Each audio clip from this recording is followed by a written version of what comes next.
Where's Cody Anderson? He'll be here if he is not on a job or whatever. We hit the next. There's 2 go live switches that I have to hit now because I'm doing Instagram as well. Okay. Okay, I think we're live. So welcome everybody. We'll bullshit for a little bit and then we'll bullshit officially for an hour or two. For a little bit more, yeah. And we have one of my favorite people and best friends, Mr. Michael Bland, and then another favorite person of mine, and hopefully I get to call him a good friend, JT. We'll see who joins us a little later. I'm not. We'll see when you have the gig if he shows up to help you. That'll be the. That will be the telltale. I feel like, and I could be wrong. I feel like if we were in the same city and I needed help with a gig, JT would absolutely show up. I might. You know. I don't know if you know JT like that. I don't know either, but I feel like the possibility is there. You could try it. You could try it. It's easy to say because we're not in the same city. He'll scope it out.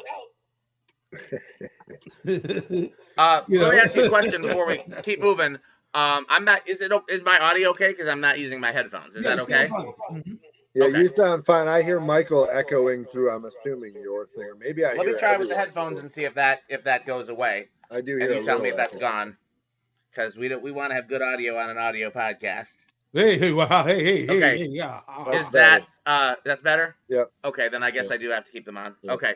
Yeah, I was gonna take mine off too, and express my melon, but. Yeah. What? So you had a mohawk for a while. When did you decide to get rid of the mohawk? Me? Yeah.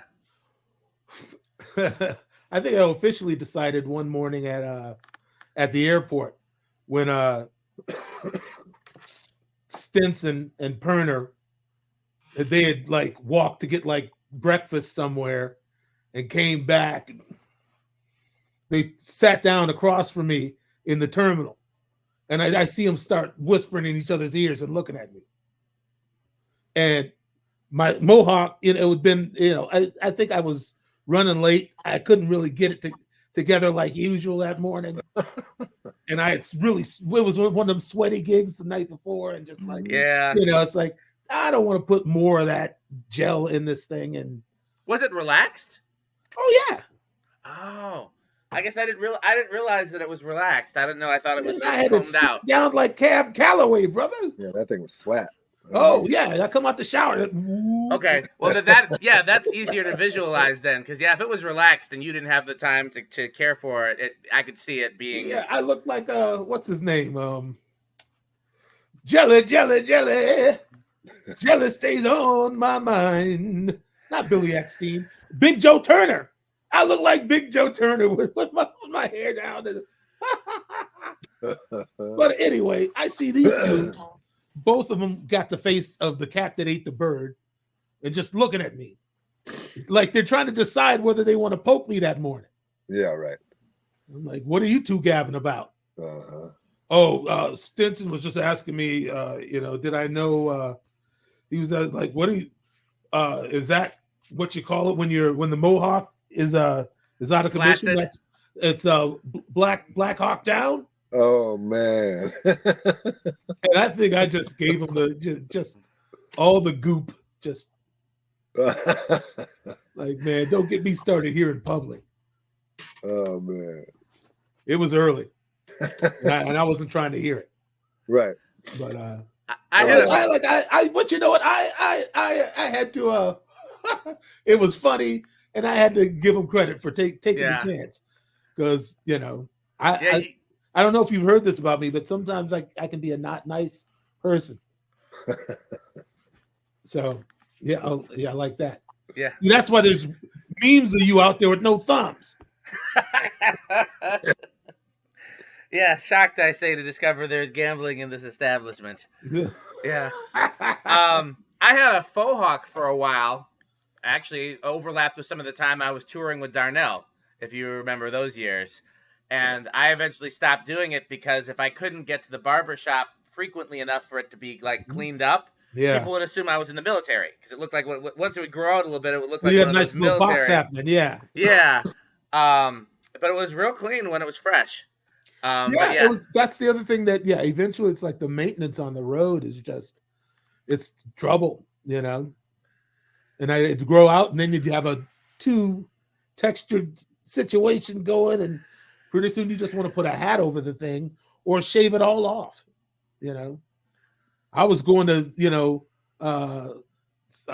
Lisa and them's house, you know. I was going to LaQuisha's, you know. My auntie said she could hook you up, and Right. First off, I'm in a rock band, and I got to go find the black part of town, right.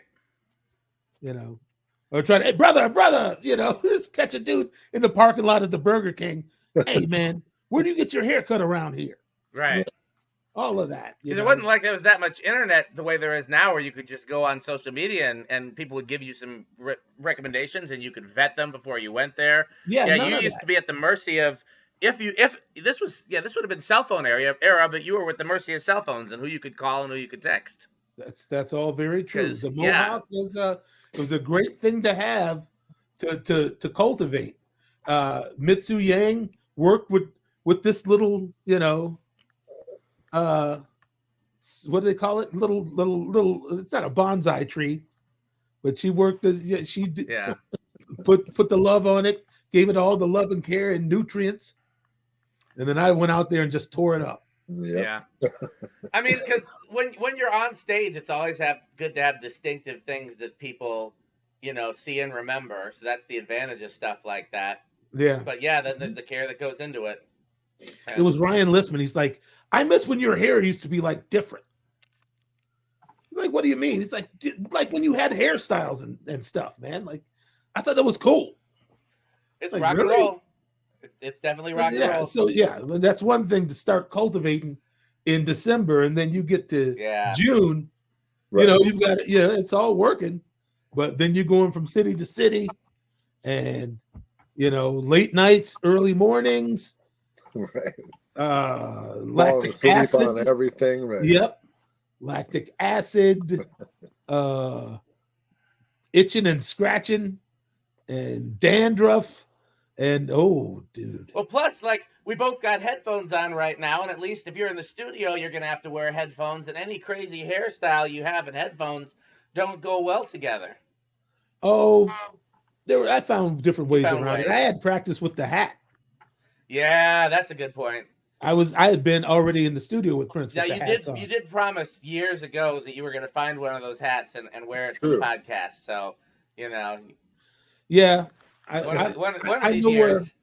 Huh? I said one of these years. One of these years. Yeah. It'll come and it'll go. And hey, remember that time you did that thing? So let's keep promoting it and talk it up so that when it does happen, JT, nobody can say they missed it.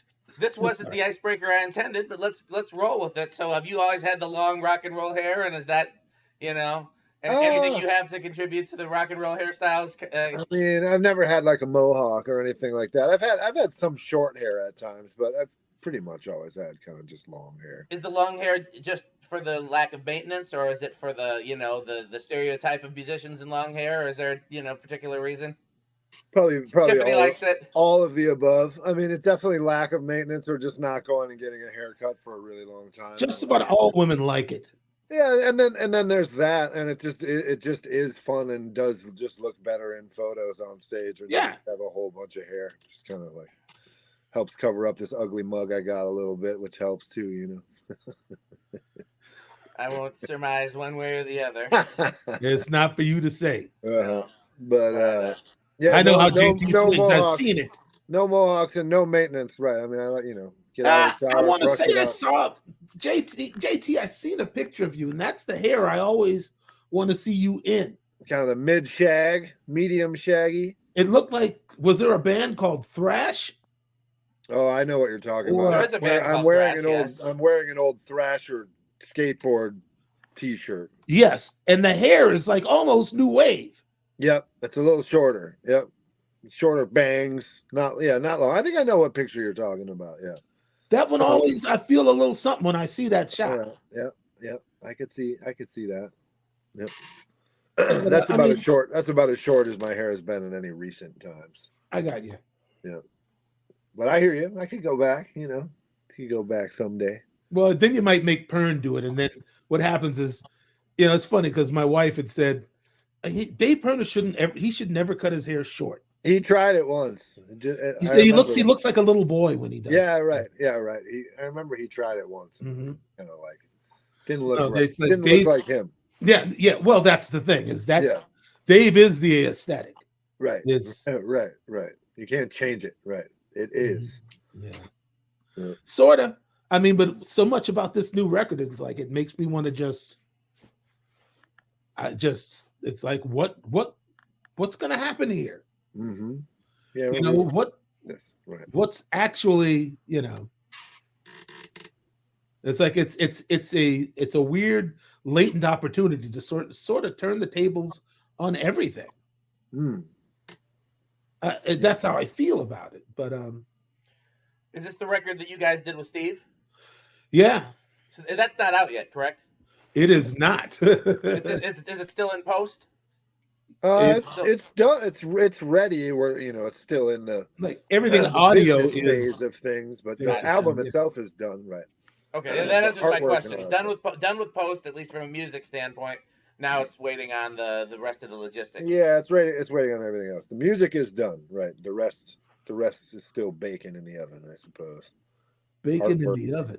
Artwork and etc. But I'm definitely excited to hear it, in part because I love Steve, and I know Michael loves Steve, and I know he was a big inspiration on Michael growing up, and so hearing Michael and Steve together, and the. Is there a way for me to quickly share you a shot that Dave sent me? No, I got it too. Like how would I do that? Dave? Either you can go.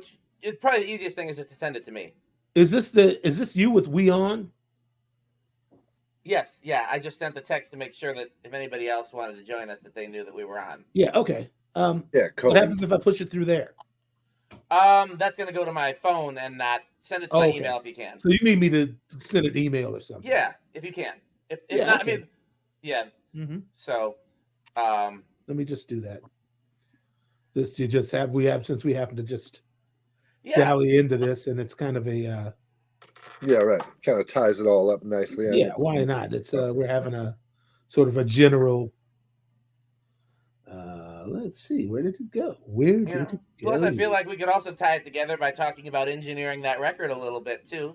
With Steve. Oh, sure, no, that's definitely we can. Well, that's all. Yeah, and that's what I think. That's what part of or most of what Michael's talking about is that record from an engineering standpoint, from the way it was made. Kind of all of it is kind of wildly different than anything the band has done in a while. Therefore, the outcome, while it still sounds like Soul Asylum, is not. It's quite a bit different than it's been in a while. So. Was Steve ever physically there, or did he do everything remotely?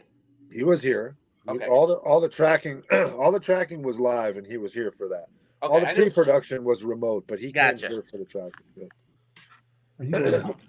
Yep. Oh.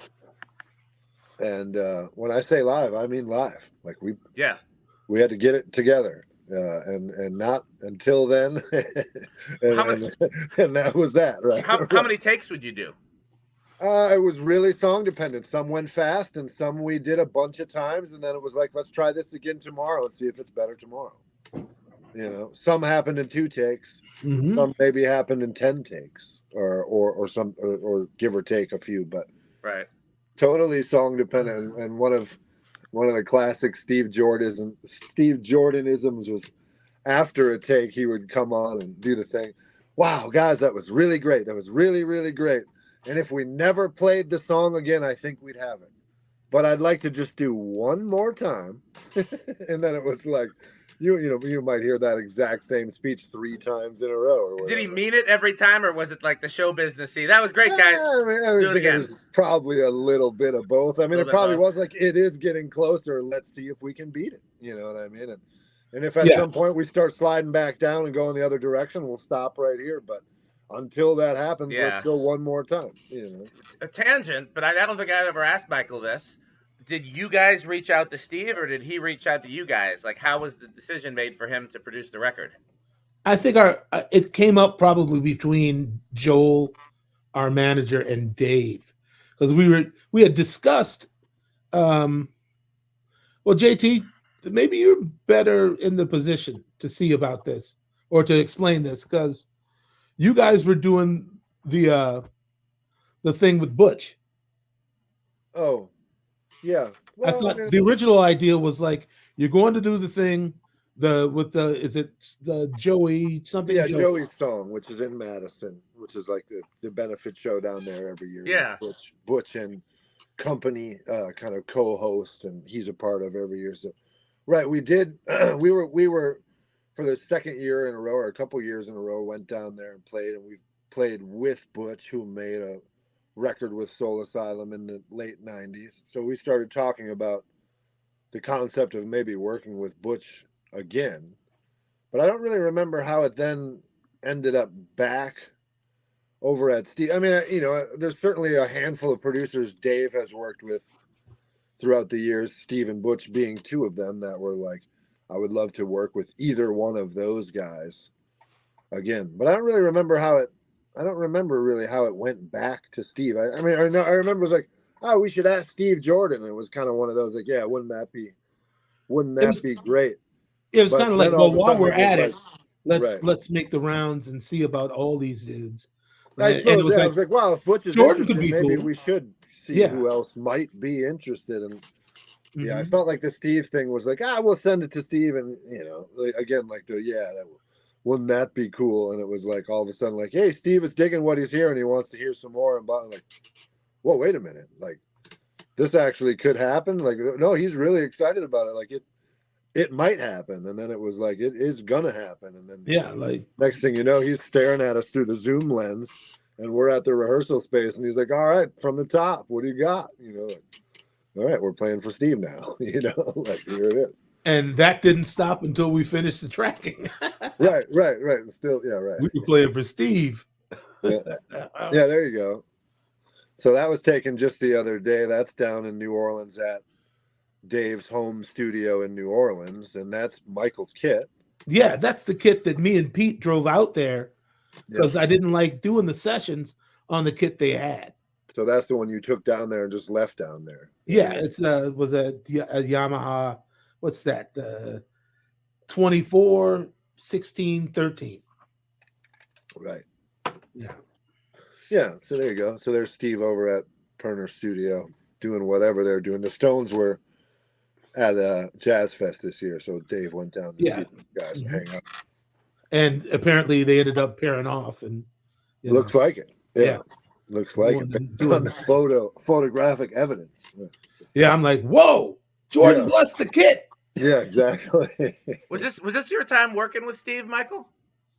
Was this what? Sorry, your first time working with Steve? Yeah, I gotta say I've met him before, but I wouldn't say we knew each other.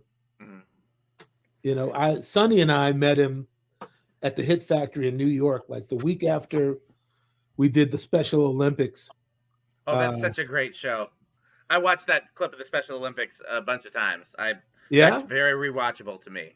That's just a great arrangement with Diamonds and Pearls and the Baby I'm a Star James Brown medley. What about that moves the needle for you?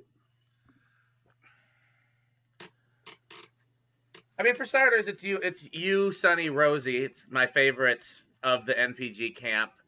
It's just, how, like, sometimes a live version sounds like the record and sometimes it sounds like something completely different. In that case, at least for Diamonds and Pearls, the live version sounds like the record, but with extra energy and there's added things to the arrangement, but it still has the things that you like about the record, but it has extra to it.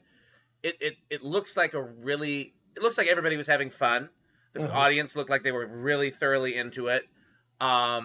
And then I think that particular Baby I'm a Star medley kind of leaned into the James Brown a little more than sometimes other times did. And I always kind of felt that Prince is the true heir to like the James Brown showmanship, throne more so than anybody else. He could do James's thing better than anybody but James, pretty much. Huh. You That's including Terrence Trent D'Arby? I'm not familiar, actually. Who? You know who I'm talking about. Okay, let me look him up. Wish Say it me again. love, wishing well to kiss and Oh, tell. I'm wishing well a crocodile tear. I don't think I've ever seen him perform. I'm talking about like the whole like stage showmanship. Like to me, Yes, you should go back to. I will. Oh, I will. After we're done tonight, I will go back and look for some live performances of his. Barbarella saw him at First Avenue when he toured for that first record with all those hits on it. He said, "Man, it was like watching. It was like it all looked and sounded like he was the next cat up. Wow. Like he was about to shove everybody off, off the hill." For me, like the difference between like with James Brown and like his lineage splits two ways to me, and like one is the way that like and I think Prince is one of the only people who could ever do both sides of it, because there's like the James where it's just if you just had James, a band, and a microphone, you didn't need anything else. That was a show. And yeah. And okay. Prince could do that, and I feel like there's other artists who could do it. There's other artists that go the other way, the Michael Jackson way, where it's like Usher and Beyonce, where they put on a great. And I'm a big fan of Beyonce, especially, but both of them, they put on a great show, but their shows all have special effects, and they have choreography, and they have lighting, and they have sets, and they have all the extra. And Prince could do that, but he didn't need any of that, and that's the James. You know what I mean? Yeah, but again, it's like you have to cherry pick a band for the use that you have in mind. And I think also probably the main reason that band is so kind of James driven is because all of modern music was so James driven. Oh, James invented three genres by himself. Yeah. So it's pretty hard to ignore it. And we're musicians, so we can't just sample James like everybody else. We got to get them parts into the music, into the bloodstream. And Levi was just the cat because he knew all of it.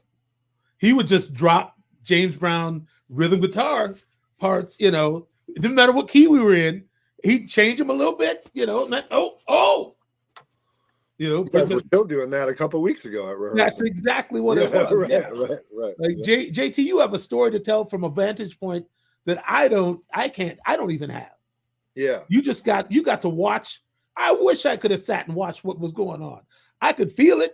Yeah. I knew what was happening, but to just be able to not be responsible and just I can actually kind of pan around the room and kind of watch. Yeah, you got to sop up all the good juice. Yeah, man.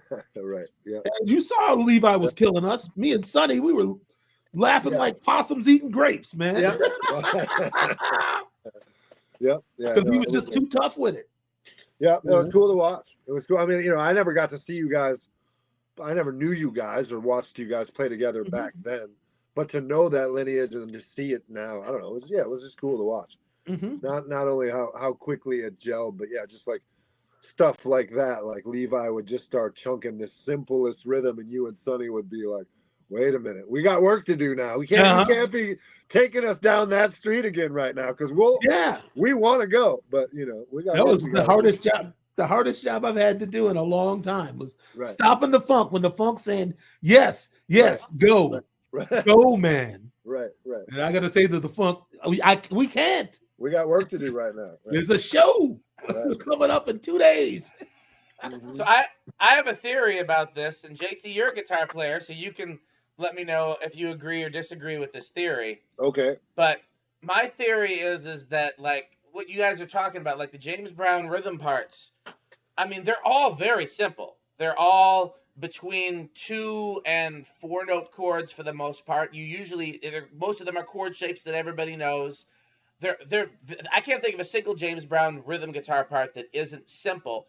And I just have this theory that the reason why that most guitar players don't do what Levi is doing and just use those rhythm parts is because they think it's too simple. They think it's too Mickey Mouse. They think they're not going to be seen or looked at as a good guitar player because they're taking the simple option. But the simple option makes the song so many times.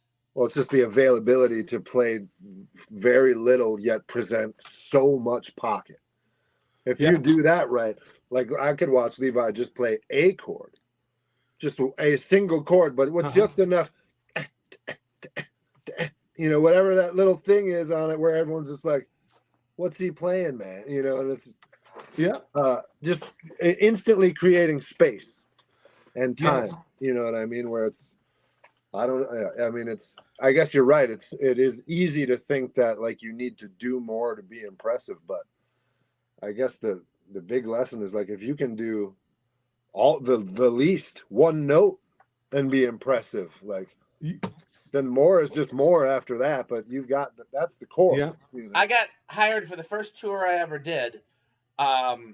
I was in a rehearsal for like a convention where it was just anybody could play if you knew somebody. It wasn't like this wasn't it was one of those things where different musicians could rotate in and out. And I rotated in on guitar, and I didn't know any of the music because I hadn't come expecting to play. And so all I did was play octaves for most of the songs, and the ones I didn't play octaves, I played like single note rhythm parts that were just basically one note. And I got hired for I think 3 different things based on that and including my first tour, including my first like record company session. I got because and everybody's, "Oh my God, you're such a good guitar player," and I was like, "Really? Okay, I'll take it." But all I did was play octaves because I didn't know the song.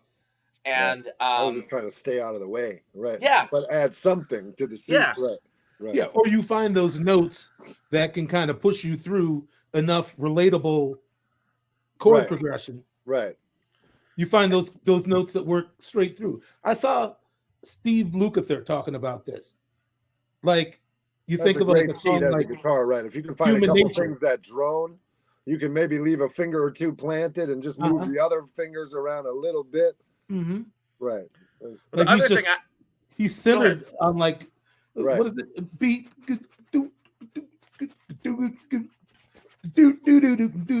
Right. Like those notes that'll, he's like he just sits there, and then it comes time for call and response, and you get that. Yeah. I was having a conversation. Sorry, go ahead. No, you go ahead. I was having a conversation with somebody, and I don't remember who, but it was somebody. If it wasn't like you and Sonny, then it was somebody from like the Earth, Wind and Fire extended family, and I know Philip Bailey's son. I've met a bunch of them. What's Philip Bailey's son name? I'll have to check because he's got like I think he's junior technically, but he's got like a different name on Facebook. But he's my Facebook friend. I'll look. He has some like African name as his Facebook name. But it's not his government name. No, it's not. Well, maybe he changed it. I don't know. I didn't ask. I don't interrogate people. All right. No, people. Especially you've been black adjacent for a long time there. Not to ask is that your government name, because somebody asked the wrong person that they might have a real problem. Especially when people go and find themselves and But then there's people that like I have a lot of people I grew up with that like took their first trip to Africa and then came back and gave themselves an African name. Oh yeah. There's that whole thing. I want to say his Instagram is Lion from the Moon, maybe, but he's on social media. But he sings with them now. And I'm social media friends with him and met him and some of the other guys that have worked with him over the years are either I've met them and connected on social media or whatnot. But somebody I was talking to, I remember asking, and it was either somebody from that old camp or it was like you and it was somebody that I look up to. Let's put it that way. And so it's either you and Sonny, somebody from that camp, etc. And I remember talking about how, to me, there's only really 2 songwriters that have been able to write incredibly complex jazz stuff that would never make a hit under normal circumstances, and yet they make it accessible to pop music ears. And that's, Stevie Wonder and Earth, Wind and Fire, because they have these songs that have all these incredibly incredible complexities to them, but then they still have the simplicity that makes them, they can be a pop hit. And I remembered asking somebody, well, how did they do that?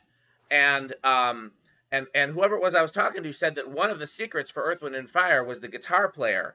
And I want to say, what is his name? Al McKay, the original guitar player? What's the original guitar player in Earth, Wind and Fire's name? I'm blank. Oh, Al McKay. Absolutely. Yeah, Al McKay. Yep. That he was the secret weapon because it didn't matter how complicated the chord changes were. He would find a rhythm part that didn't follow the chord changes, but it would fit. But the rhythm part would be something that grounded everything. So if somebody didn't have the right kind of ear for all those complex chord changes, that rhythm guitar part grounded everything and made it accessible. Yeah, I watched a conversation between Levi and Prince about that. They're like, man, they messed up when they let Al McKay go. Maybe it was you that told me that then. I remember having that conversation with somebody, and there's something about a simple guitar part. But again, you kind of answered my question, but not really, JT. I really want to know why guitar players don't like playing simple guitar parts. Listen, man, first off, let me speak in defense of guitar players who don't mind playing simple, who are some of the best I've ever heard. Listen, Malcolm Young is one of my favorite rock guitar players of all time. And I'm telling you, man, that dude was funky to me. AC/DC, Angus Young's brother. He was the rhythm guy. He never stepped out front. Him and the bass player stepped to the microphone at the same time. Right. And then they stepped right back. Yeah. And that rhythm was always so tight and so right, man. That dude, I mean, it don't get simpler than Back in Black. Right. You know, the main part of the riff, not a lot of positions in it. There's some rhythm happening, you know. Yep. But I mean, I think that's the enduring, that's the stuff of AC/DC that's the most mesmerizing. It's like, how can you maintain that formula for like 50 years, man? Right. And not have to really change or evolve really much of anything. Right. Yeah, and the world has to change around you. That's how much of a footprint you've made. Right. Yeah. Yeah. Yeah. So, I don't know. It's a tough question, Spiffy. I mean, I'm like the exact wrong guy to ask because I always idolized all the guys in the other channel that were playing all the rhythm stuff. Or like I think of myself as a studio guitar player, so I'm better at clean palm muting than I am at playing some kind of lead. Like I never really wanted to learn how to play lead guitar, and maybe that's why a lot of guitar players don't like playing simple because so many guitar players, that's the first thing they want to do is like get fast and all the look at me stuff. Like I don't know, I never really thought about trying to get fast. It was like, all right, I know enough chords to like write my own little punk rock songs or whatever. Like go. It's the same with drummers. Sure. The one thing that most young drummers have in common is they're playing too much. They don't understand the thing that is the least fun is going to take you the farthest. Right.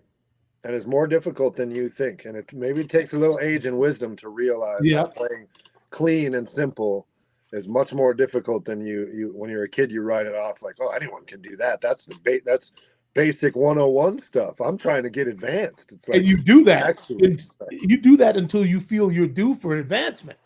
Right. And then usually that's the time in your journey that your head opens up to revisited. You're revisited by this concept that you poo-pooed because discipline is no fun. Right. That's what happens. Right. Yeah. Discipline's no fun. Everyone wants to go fast and have fun and do that. Right. Yeah, but you got soft bones because you didn't drink your milk. Right. And you didn't eat your vegetables. Right. And no one told you how to put your seatbelt on, and now you're going 150 down. But no, you want to go fast. Right. You want to do what feels good to you. Right. And there's a reason these rules are set in place. There's a reason you got to eat. All the green ones. Yes. Yeah. Right. I mean, as a kid playing guitar, Catfish Collins was the dude I always wanted to be. Who didn't? If you knew about him, how would you not want to be Catfish Collins? Bootsy's brother. Because I got one of those. Somebody gave me, or maybe I found it online in the early days of online. Somebody gave me a bootleg of a Bootsy Collins live concert from the tour when they were doing like Bootzilla and the Pinocchio Theory and all those songs. Oh I've seen that. I think I had that on VHS. And his guitar parts on that, like he would play the stuff that was on the record, but then they had a lot of like long jams and stuff, and not a lot of solos. Mostly Maceo did the solos. Sure. And he would come up with these rhythm parts that were clearly like came up with like on the spot on like maybe day 2 of touring, and then he just kind of built them into the tour as the tour progressed, and they were so funky and so clever. And yeah, that was the dude that to me, and even like when I discovered Prince as a guitar player, as you know, I was his rhythm playing that I fell in love with. And most people talk about how great of a soloist he was, and people share that Rock and Roll Hall of Fame solo all the time. It was his rhythm playing that I loved. I was just like this, you know, he took the kind of stuff that Catfish was doing and like was the first person I heard. It's like, okay, well, I'm going to add a little different creativity to it. There's going to be a little different discord between these two strings, but it's the same concept. It's the rhythm and the space. And pick like Controversy, I think, was the first song where I fell in love with Prince's rhythm guitar playing. Because it's raw. I think it's just 2 notes. I think it's just a two note chord, and it's 2 notes that are right next to each other too. I was like, who does that? Nobody, you know. But you know what? You start thinking about stuff like that. The song is called Controversy, and what controversy is tension. That's that depth. Right. It's all put together. Right. That's how much all of that dude stuff works together. Right. It's like I've been in a thing lately, and I don't want to go all the way there, but yeah, it's like it catches your ear because it's awkward, but the funk of it, and that it's just out there like that. It's just so bold. And that was he was on a 16 track. You know, every track had to say as much as possible. It's crazy to me because I went on a Facebook rant the other day about other artists comparing themselves to Prince and people comparing their favorite artist to Prince, and it was kind of inspired by somebody that you and I were talking about last week, who's been comparing themselves to Prince for a while now, and I'm just like you. But you say that shows me that you have not even a fundamental understanding of who Prince was. If you think that anything that you're doing, I'm not talking about that person specifically, just in general, when you think of what he was able to accomplish with the tools that he had at the time, that's a once in a millennia. It's easy to say stuff like that after the fact. Yeah. Like you come along and you stumble across Prince and say, oh yeah, you know, well okay, well yeah, I hear what's going on there, you know, and it's easier to be dismissive of of something you haven't had as much time or experience with, you know. Like you said, it's easier also when it's already been discovered. Like you're like that's right. How do you put yourself in the position of this thing already exists, and I can go on YouTube and find somebody dissecting how to do it versus being somebody who did it when it had never been done before. Right. And he had to do it all, well, not completely by himself, but for all intents and purposes. He was the master editor. Right. He was the one who decided what was going to make it, right, you know, to the public or not. Stumbling across advanced techniques, whether he knew it or not at the time, to actually be able to facilitate these concepts that were rolling around in his brain. Yeah, it's easy to get with it once it's been figured out. Well, now it's easy now because someone else figured it out, right? Yeah, I think Susan Rogers, I heard her talking about how good he was at splicing tape, which to me is a foreign concept in the first place in this day of digital recording. That's what I mean. And no one teaching him, like him figuring out, well, I need this to go here, and the only way to do that, I guess, is going to be like he must have just figured these things out. No, some of it. Let's be fair. Because he did kind of have a mentor in Chris Moon. Chris Moon, Prince. My understanding is that Prince worked for Chris Moon in exchange for hours in the studio. Right. Sure, that's what I seem to recall it being. I could be. I've heard that. I've heard that. That makes sense, but I mean, so he learned a lot of things from that dude and started doing sessions for for clients there, right, himself, right, and so there's something along those lines. yeah, so it wasn't like he was unskilled. He had seen some things done, and he had any questions he had. Was clearly able to pick up a lot of that. I mean, again, I mean, a lot of those, even if someone did show him, a lot of that stuff was like pretty brand new techniques, even in the late 70s at that point too. To even be like, all right, now I'm making my own demos and implementing some of this stuff that like just people just weren't doing it yet. You know? And what's like funny, going back to like we were saying, after it's already done and the roadmap is made, it's very easy. Yeah, the treasure's right here. It's like, well, yeah, someone just handed you the map. Yeah, and that's why that's such a slimy thing to do.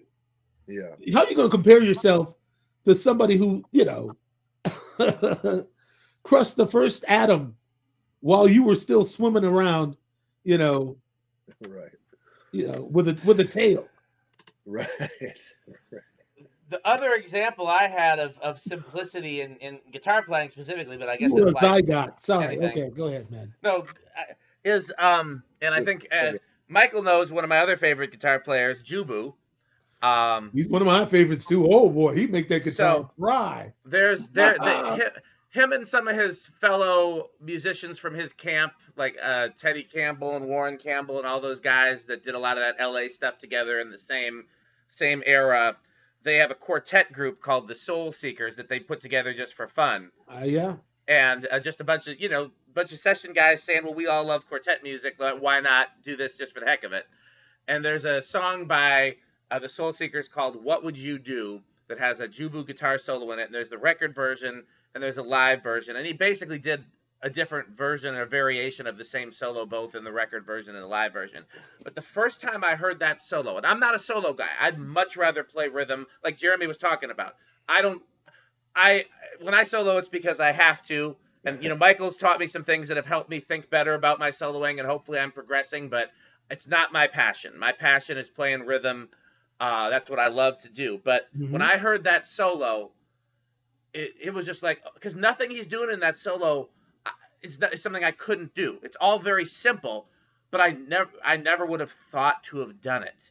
And that's the whole thing about, like, sometimes it's very hard to play simple because it's making the right choice in the right place. And I was so mad when I heard that solo, because I was like, I could have played that solo, but in a million years I never would have thought of it.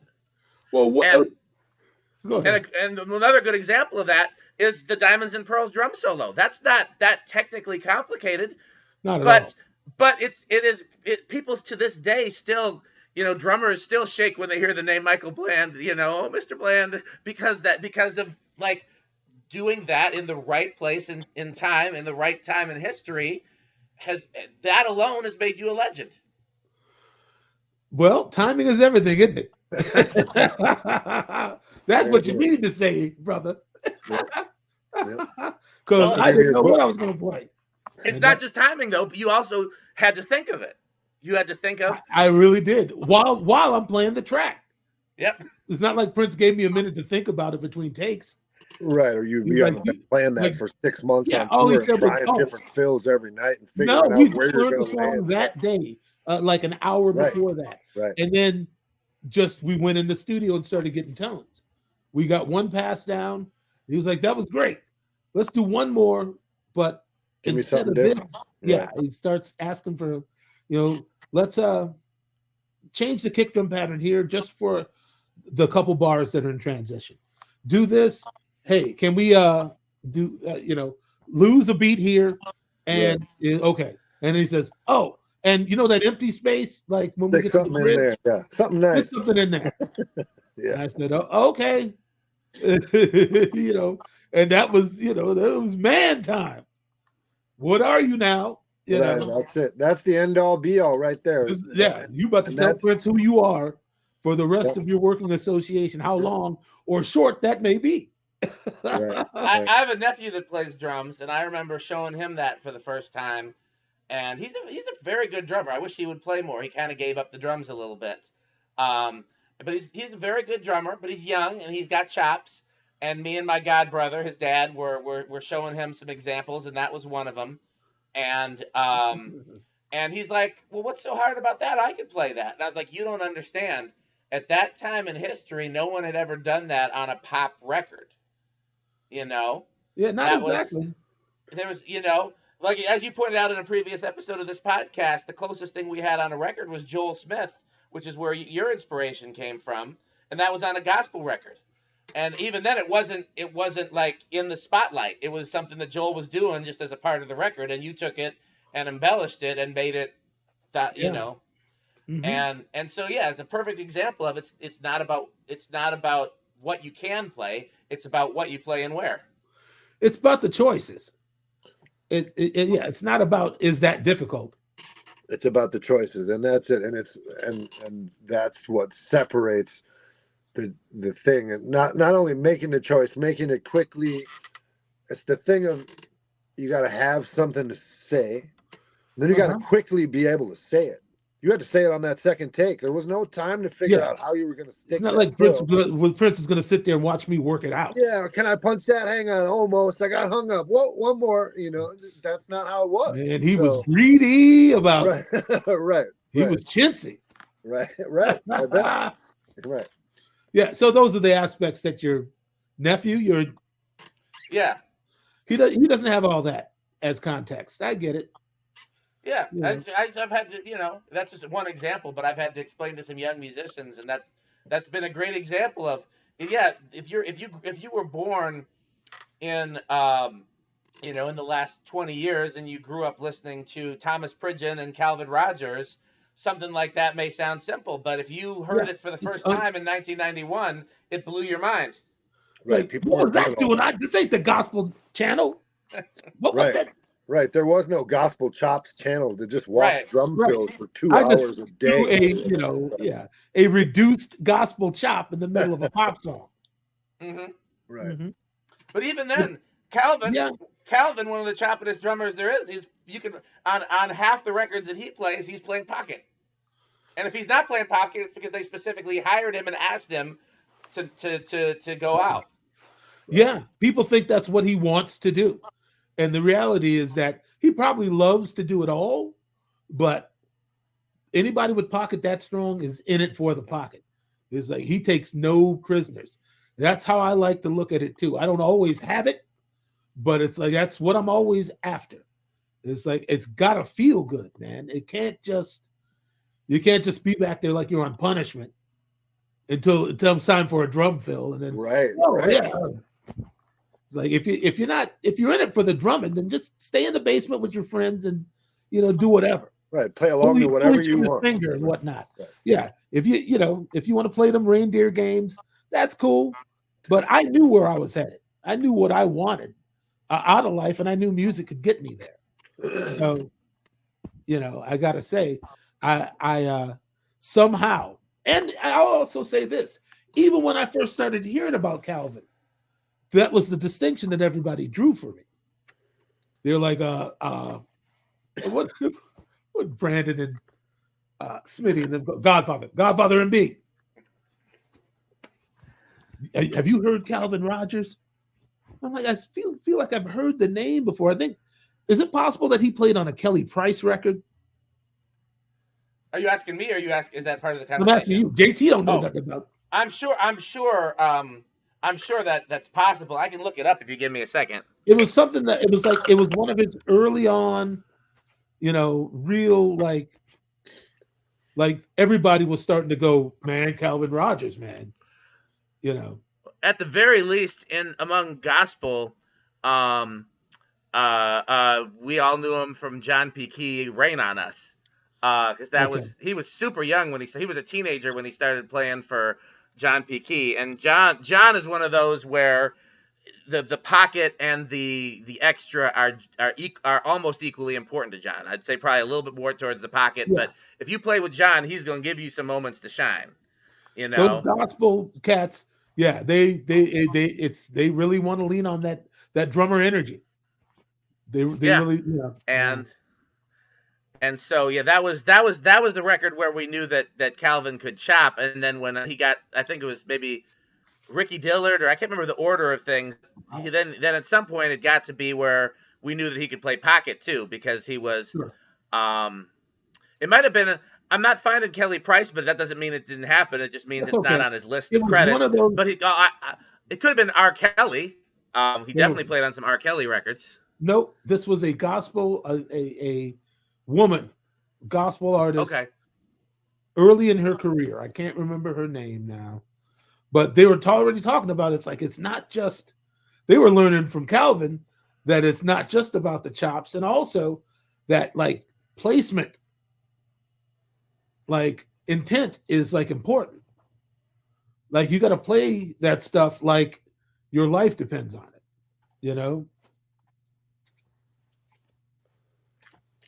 But I just texted Calvin. We'll see if he texts me back. And what? and Don't put Calvin on here, man. Ruin my night, man. Yeah. Yeah. No, I just asked him if he played on the record, but also if he wants to join us, he can come. He can come hang. Well, you send him the link, man.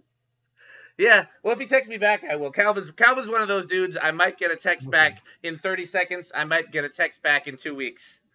You know? All right. Well, let a brother eat his chicken wings on a Tuesday night, man. You have to hassle brother Calvin, hassling the brother. But I will say, and then you made me pay attention. I went back and I mean, I'd already kind of fell in love with the band, but you made me go back and listen to all Steve's playing on the old Letterman show. Oh, dude. You mentioned that, and I went back, and I'd already loved that band, but I'd never specifically singled out Steve, and I went back, and it could be, and we can talk about engineering too, because it could be part of the way, it could be how the drums were mixed, part of it could be how he played, but when it's him, and I'm nothing against Anton, but when it's Steve versus Anton, those drums just pop. They're just you feel them through your television speakers. Yep. I think that I think they probably, now that I know Jordan a little bit, that wasn't some ordinary union dude mixing that show. Somebody got the good guy. Yeah, I wouldn't doubt it. Yeah, he's smart enough to be like, we're gonna bring in a couple guys from my band and a couple guys on this crew. Well, the other thing that I think you were about to say something, but let me say this first, that because I didn't know that band was Jordan's band. Right. He had a band he was already that was Schaefer and Hiram and Will. And so when the TV gig, came, he just pulled his own band into it. It was maybe the Fifth Street Band or something like that. Yeah, I don't remember the name, but all I can think about right now is the episode that I remember seeing with Jeffrey Lee Johnson playing guitar. They did an instrumental version of Shotgun, and he had a hat on, and he looked like what's that? Superman Love. He looked like that dude. Johnny Guitar Watson. Jeff looked like Johnny Guitar, man. He was bad. 24th Street Band. That was the name of it. I knew it was a numbered street name. Oh, that's hot. And well, did you know that Jeff Lee was supposed to replace Hiram in that band on the Letterman band? That's not the way Steve talked about it. We actually discussed it for a little while, and he said, there's some cats that you call them for what they do, and there's some cats you call that can just kind of do everything. And he felt like Jeff Lee's voice and aesthetic and sort of viewpoint was a little bit more singular, and he played less like sort of like a knockaround dude, and more like somebody with a very focused vision. Sure. And I think they found that disruptive because they were just playing covers. Sure. But Letterman loved the guy. So I think that was kind of it. He said the same thing to me about Anthony Jackson on some record date. He's like, I love Anthony Jackson, but he's the type of dude you got to call him to do what he does. Yeah, we've come across that in town. There's certain drummers in town that are amazing drummers. Well, in town and out of town, frankly. Soul Asylum over the years has tried out a handful of subs to do some traveling for Michael, and we've played with some guys who are great guys, but we've seen the same thing happen where sometimes their voice is so specific that they can't figure out how to sound like they're in our band. It's not like it still sounds like them playing. Oh, now it's them with this thing, and it's like sometimes you don't, especially as a drummer. I mean, kind of maybe for every different instrument or instrumentalist, but it's great to have your own voice. But it's also, depending on what you're trying to do, you got to be able to sound like anyone or play with anybody. Like Michael talks about, whether it's a funk thing or a polka thing or somewhere in between, like he'll find you something to play to get the job done, you know, and not have to sound like Michael Bland playing, sound like whatever the thing needs to get by. You gotta, if you, and that's, now we are really talking about capitalism. Sure. Yeah, I mean, it's an interesting thing to find the line between being a chameleon and having your own identity, because you kind of need a little bit of both, unless you're going to be a solo artist. Well, you have to excel in areas that people don't normally notice. That's what I'm saying, is that playing strong time is something you'll only notice if you've been playing with people who don't. Yeah. And this kind of bounces off of what we were talking about with Cody, where it's your own awareness can be your best asset or work completely against you. You know, because if it's a thing that you can't, if there's a problem you can't detect, you can't even begin to figure out how you're going to fix it. Sure. You don't know it's broken. And that's not even being judgmental. That's just, you know what I mean? It's like you can't fix what you don't. It's like having, you know, having your zipper down. Yeah, exactly right. You didn't know, right? Right. If you don't feel the breeze, right. What can anybody tell you, really? Sure. Yep. I do want to ask, before we get too far away from it, and certainly whatever you feel comfortable sharing or not, did Steve talk anything else about the Letterman era? Did he have anything else to say about being on the show or his relationship with Dave or anything like that? You know, I on purpose tried not to hem him up too much. Yeah. I think that probably goes for all of us. I don't think anyone would be like, so what was it like meeting Bob, playing with, you know, it's like, just being around Steve is cool enough. You don't need to ask for cool stories. Yeah. You know, he'll offer cool enough shit. You don't have to ask for more, you know. Like, this is so much in alignment with a angry email I sent yesterday. Oh dear. To a guy, he's probably not watching, and I'm not going to ring up his name anyway because I like him. But, you know, I'll admit something, that I have a small subset group of fans, like mostly Prince fans, who I sort of like, if they want to talk or correspond with me, and the questions are interesting enough, like I'll maintain these contacts with people, you know? Sure. Yeah. And this dude kind of came at me about some English white dude on YouTube who's been dissecting all of Prince's guitar work. And really, like, he really plays quite well. And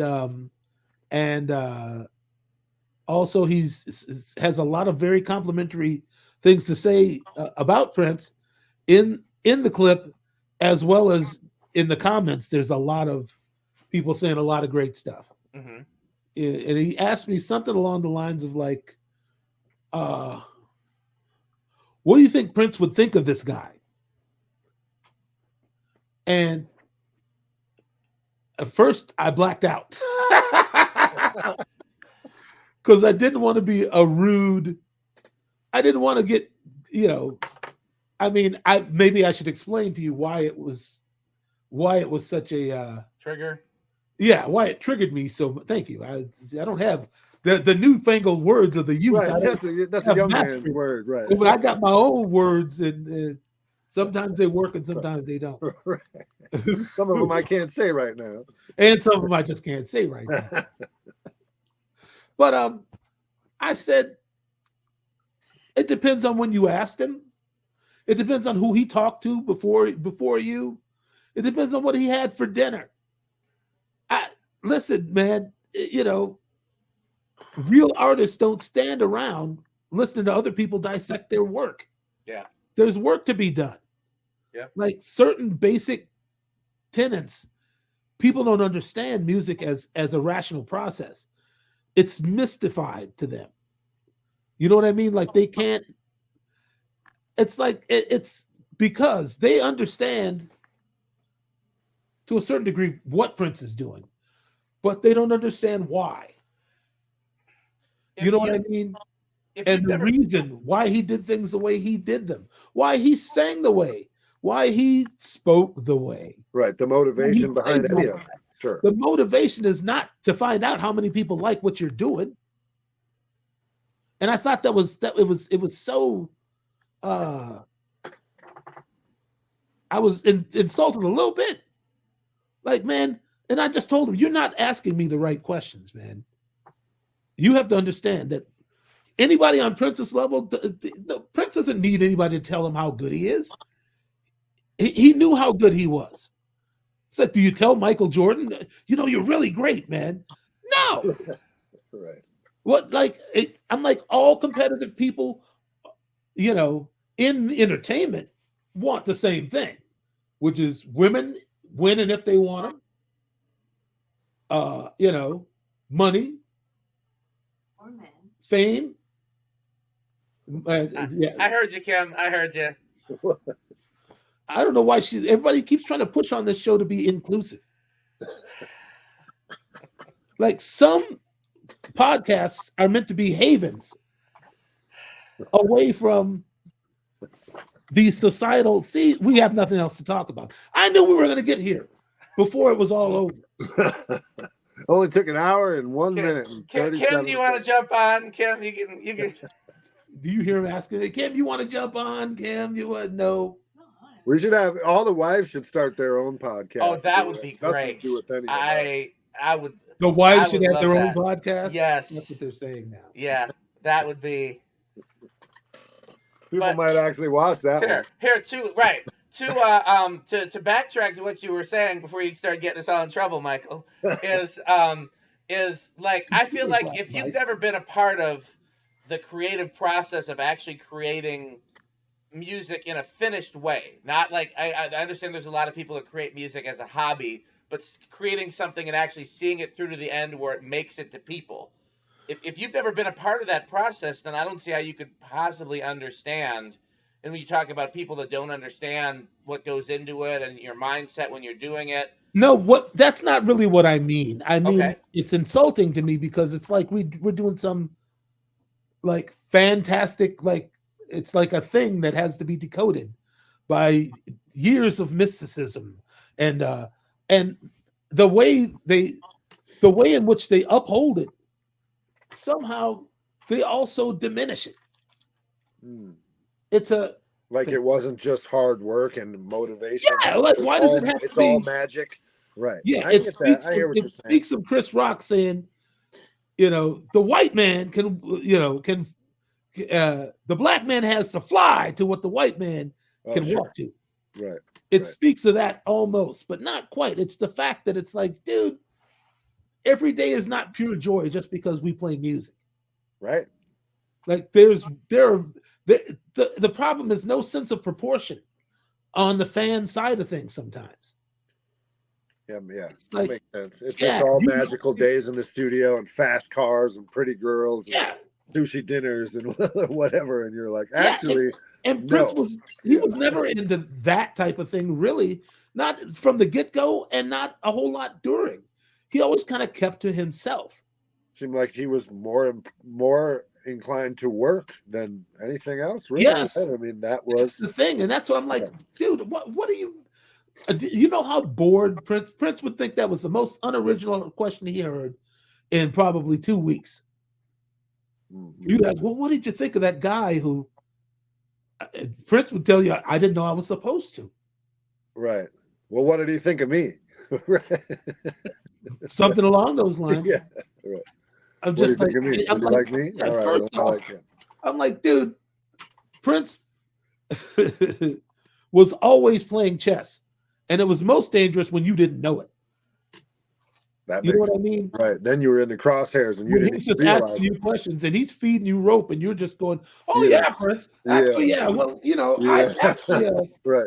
You're just getting in the broth while the flames are cranking yeah." up. And you have no idea that you've been flim-flammed.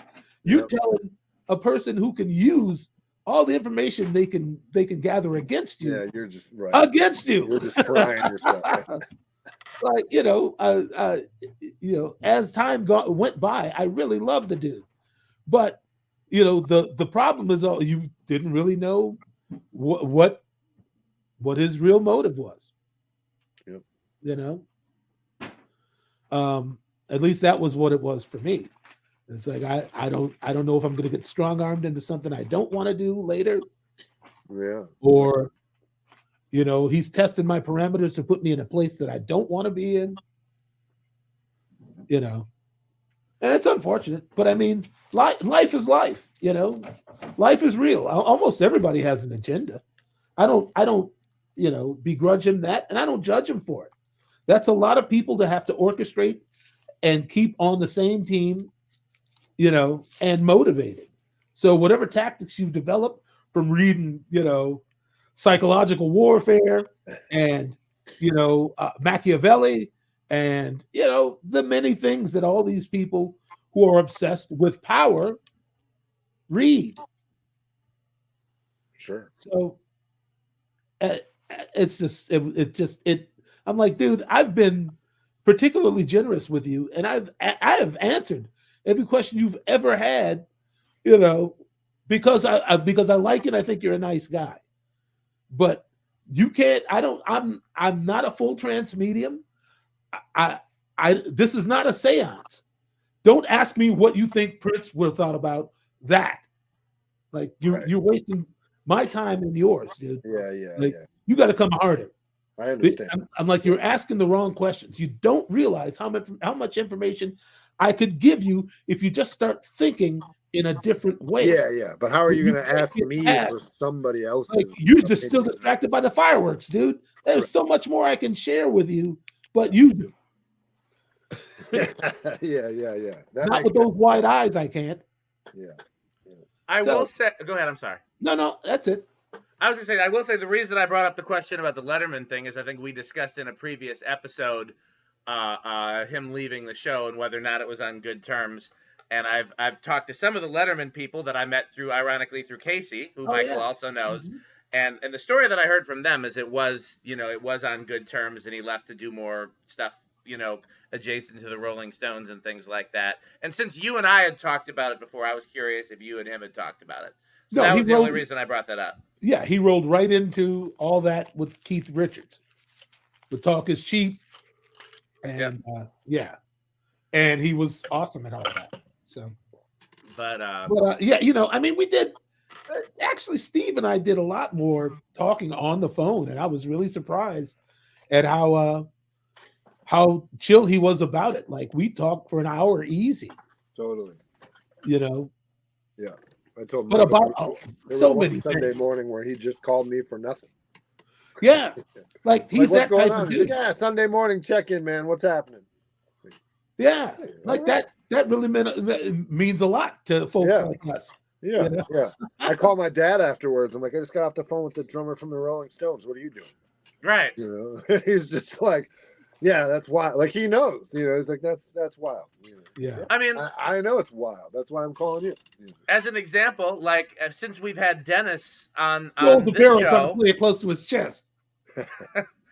Since we've had Dennis on this show, I've gotten a few calls from Dennis out the blue, just like, how are you doing, or how's we talked after Joey DeFrancesco passed, I think was the last time. Wow. And it's just what I've learned is like, once people, these people that we put on this high pedestal, like the Michaels of the world, of course, and once they realize that you're somebody that they can trust, sometimes people are just looking for friends. Yeah. And they just have to figure out how to get through all the bullshit and all the people that want to get to know them because of they heard Michael on Diamonds and Pearls, they saw Michael with Prince, or Michael's at Soul Asylum. Know who are the people that I can trust that can put aside that you're somebody that they, of significance. A central sort of plot of land that we share is the realization that the greater the musician, the greater the humility. I don't think that's ever untrue. The greater the musician, the more amazed you are by their generosity and, and their ability to really, share with you and honor you in a present sort of way. Mm-hmm. It's always those other dudes who think they've already attained the keys to the kingdom, and it doesn't matter what level we're talking. Yeah, church, that's right. Punk rock club. Yeah, it don't matter. All the way up and down. Yeah, wherever you can find musicians. Right. That's yeah. right. The greatest one is the most humble. That's right. Mm-hmm. I found that most recording producers and engineers are also pretty much the same way. The ones that are just so open and willing to share, and why am I setting that way? It's because of this and blah blah blah. No, there's no secrets and no magic tricks. It's just the same thing. They usually the bigger they are, the cooler they actually are. And and it's all the young punks, if you will, with something to prove, who are throwing all that extra attitude around for no reason. Well, I have a theory, and I know Michael and I have talked about this at length, and maybe on the air before, or maybe not, but that the guys that have the biggest attitudes are the guys that are adjacent to the guys that made it, or the top of the food chain or whatever, but they're not quite there, and they feel like they should be, and they're bitter about it. Sure. Because There's certainly plenty of that. Yeah. I could name quite a few of those where the people that they're significant enough that people look up to them, but they're not significant enough that they feel like they've made it, and they're a little bit bitter about that, and they're and they feel like they have to prove that they're a big deal, and they do that through having an attitude and being arrogant, and there's a couple guys I could name. Like I said, it's been ironic to me because I call myself a nobody that knows a lot of somebodies. That's who I am. I don't pretend to be anybody. I'm just I don't have enough tours or credits under my belt that I can pretend to be somebody, but I know a lot of somebodies, and it's never ceased to amaze me that I meet the Michaels and the Dennises and the people that that we've had on these drum tributes with David Garibaldi and all these guys that I've read their names in record credits my whole life, and they're the nicest guys in the world. And then I meet the guy that's like the new hot guy that everybody is blowing up, but they're probably not making enough money yet to where they really can really pay their bills doing music yet, but they got the name, and they're so arrogant. And I'm like, how? I'm okay. I know you're good. I know your name is popular right now, but how do you have the right to be this arrogant and Dennis Chambers isn't? Right. And that's the thing. Had they ever met somebody of the stature that they consider themselves to be at, maybe that's it. They would understand they have it all wrong. Right. They haven't actually seen the actual light yet. They think they're doing it the right way by. I mean, I don't know if that's always the case though, because I can think of somebody in particular, and I won't say their name on the air. They've met you, Michael, and they idolize you. And when I met them, and they didn't know I knew you, and they were a dick to me. Well, there are some people that are just assholes, and it doesn't, fame or mid-level or high level or whatever. I mean, I have met a very famous drummer that was one of the biggest assholes I've ever met. Was it the same one that Michael has that story about? Was it Weckel? No. Boy. This guy's not nearly as good. Dan likes to drop dime, man. No, you already said his name on the air, otherwise I wouldn't have done it. You did that in the Calvin episode. So you've been plotting and scheming? Saving it up, right. Well, no, I mean, most times I can't wait to drop this. Most guys you already did. Don't put this on me. Why you got a redrop? No, nobody asked for a remix. Right. I wanted to see if Jeremy was talking about the same person. I could have just No, Jeremy, his whole world was different. Different guy altogether. But yeah, no, it is true. Most times the the top dogs are the coolest. But occasionally Every once in a while you'll get one. Like I said, some guys are assholes, and a little bit of power and fame just fuels that even further. And then add a couple grams of cocaine on top of that. Maybe a little bit of that. We got a couple divorces and a little bit of cash coming out as well as coming in, and you never know what kind of problems people got. And then there's that too. You catch some guy on a bad day who missed 2 flights and almost didn't make it, and the rental gear was wrong, and this and that, and maybe they're a little peppery that day, and maybe that's not how it is every day. But you got me thinking about like all the times I've been running through airports or running through convention centers or what, and then everybody wants to stop and talk to you. And there's probably there's probably some people that are fans of me that think I'm a dick because I just didn't have time or energy to stop and talk to them. Because you don't. I mean, I can't speak for you guys. I know I like to when I meet people out and about who recognize me from whatever and want to have a conversation. But sometimes I either don't have the time or I don't have the energy. And I hope it comes across as that's what it is instead of that I'm an asshole. But you never know what people perceive. You can't control it. Well, people want the experience they want, and if you don't get that to them, if you don't give it to them, then you're an asshole. Like you know what I mean? Unfortunately, and that's I'm the same way as you, and frankly, kind of shy, and also, frankly, don't have a great poker face, and I'm not great with small talk conversation. Oh, I should try the popcorn. Oh, the popcorn. Okay, yeah, right. Yep. That's so right. Like, I like to meet people too, but I also kind of like, hey, great, thank you so much for coming. Okay, right on. It's funny, I forget that about you, man. But yeah, you'd rather be in observe mode. I've seen that. Yeah, sometimes. Some guys go out of their way to make sure they're easily seeable, so everyone leaving the show can, hey, great job tonight, and blah blah blah. And again, if anyone wants to say anything to me, I'm certainly thrilled that anyone wants to take any time out of their day to compliment me or think that I did anything that was in any way impressive. But I definitely don't go out of my way looking for it. And you really don't. Happy to end transaction. Great to meet you. I got to head backstage because I'm pretty sure I saw some pepperoni coins and cheddar back there, and I want to make sure they're still back there. These guys will eat anything you put down. Yeah, exactly. But yeah, you remind me of Icky James like that. Like it's like he's the dude you just happen to note it. It's like, oh, yeah. Well, that's what that guy's doing. Yeah. Right. Now, he'll come on and he'll speak to you if he's got to. Mm-hmm. But other than that, it's all not all business, but just like, I'm just here. I'm just lurking. Yeah, right. I'm looking around, like to just kind of have a back against the wall, and just kind of look around and just see what everyone else is up to.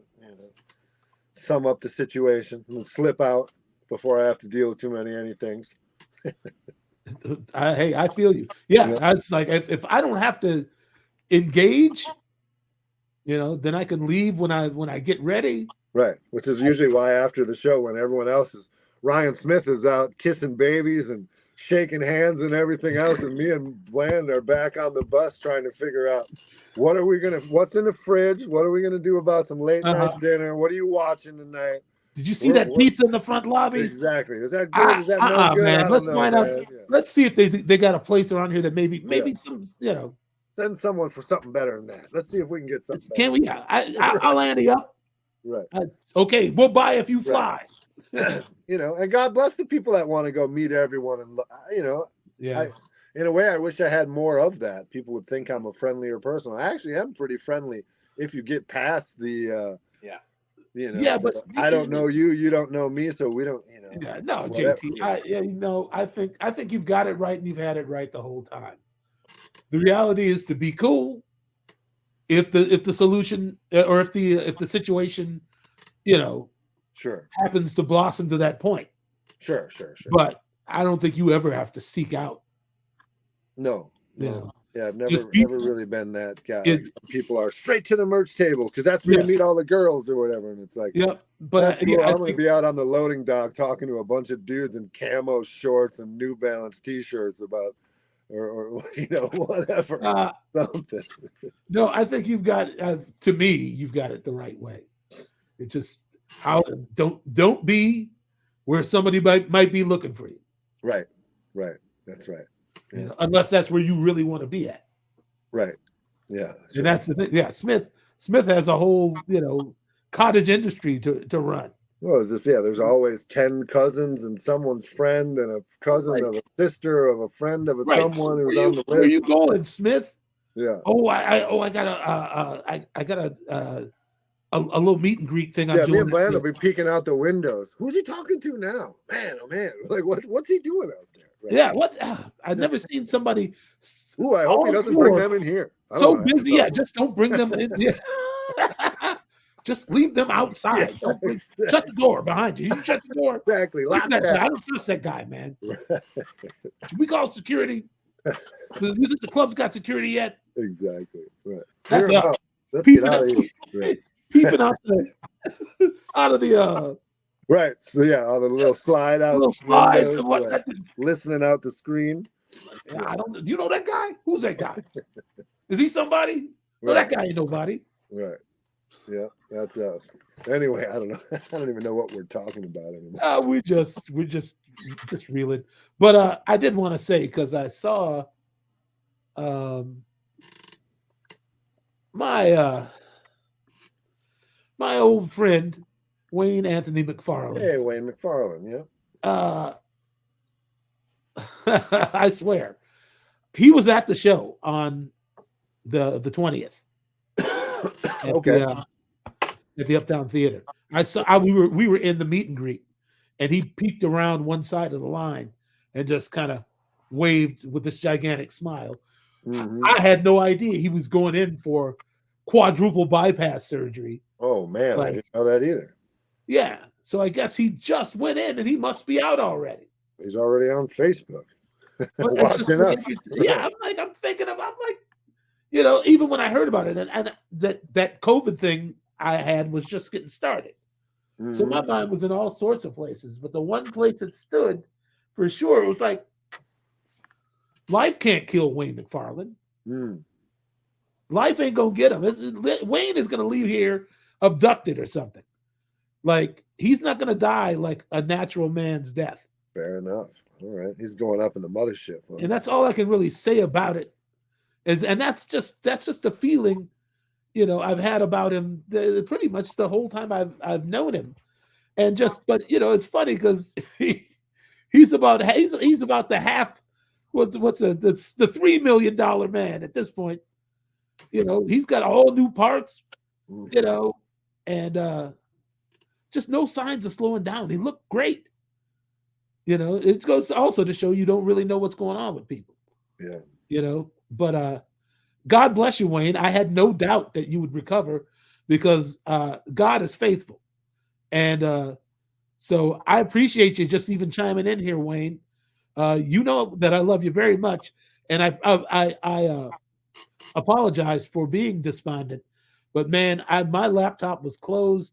I was feeling so bad. This COVID had me bad, Wayne McFarlane. Something had me for the last few days too. I don't know what you've been going through, but okay. I feel you. But I was thinking about you, man, and I know I pulled a prayer in at some point. It was probably during one of my midnight delusions.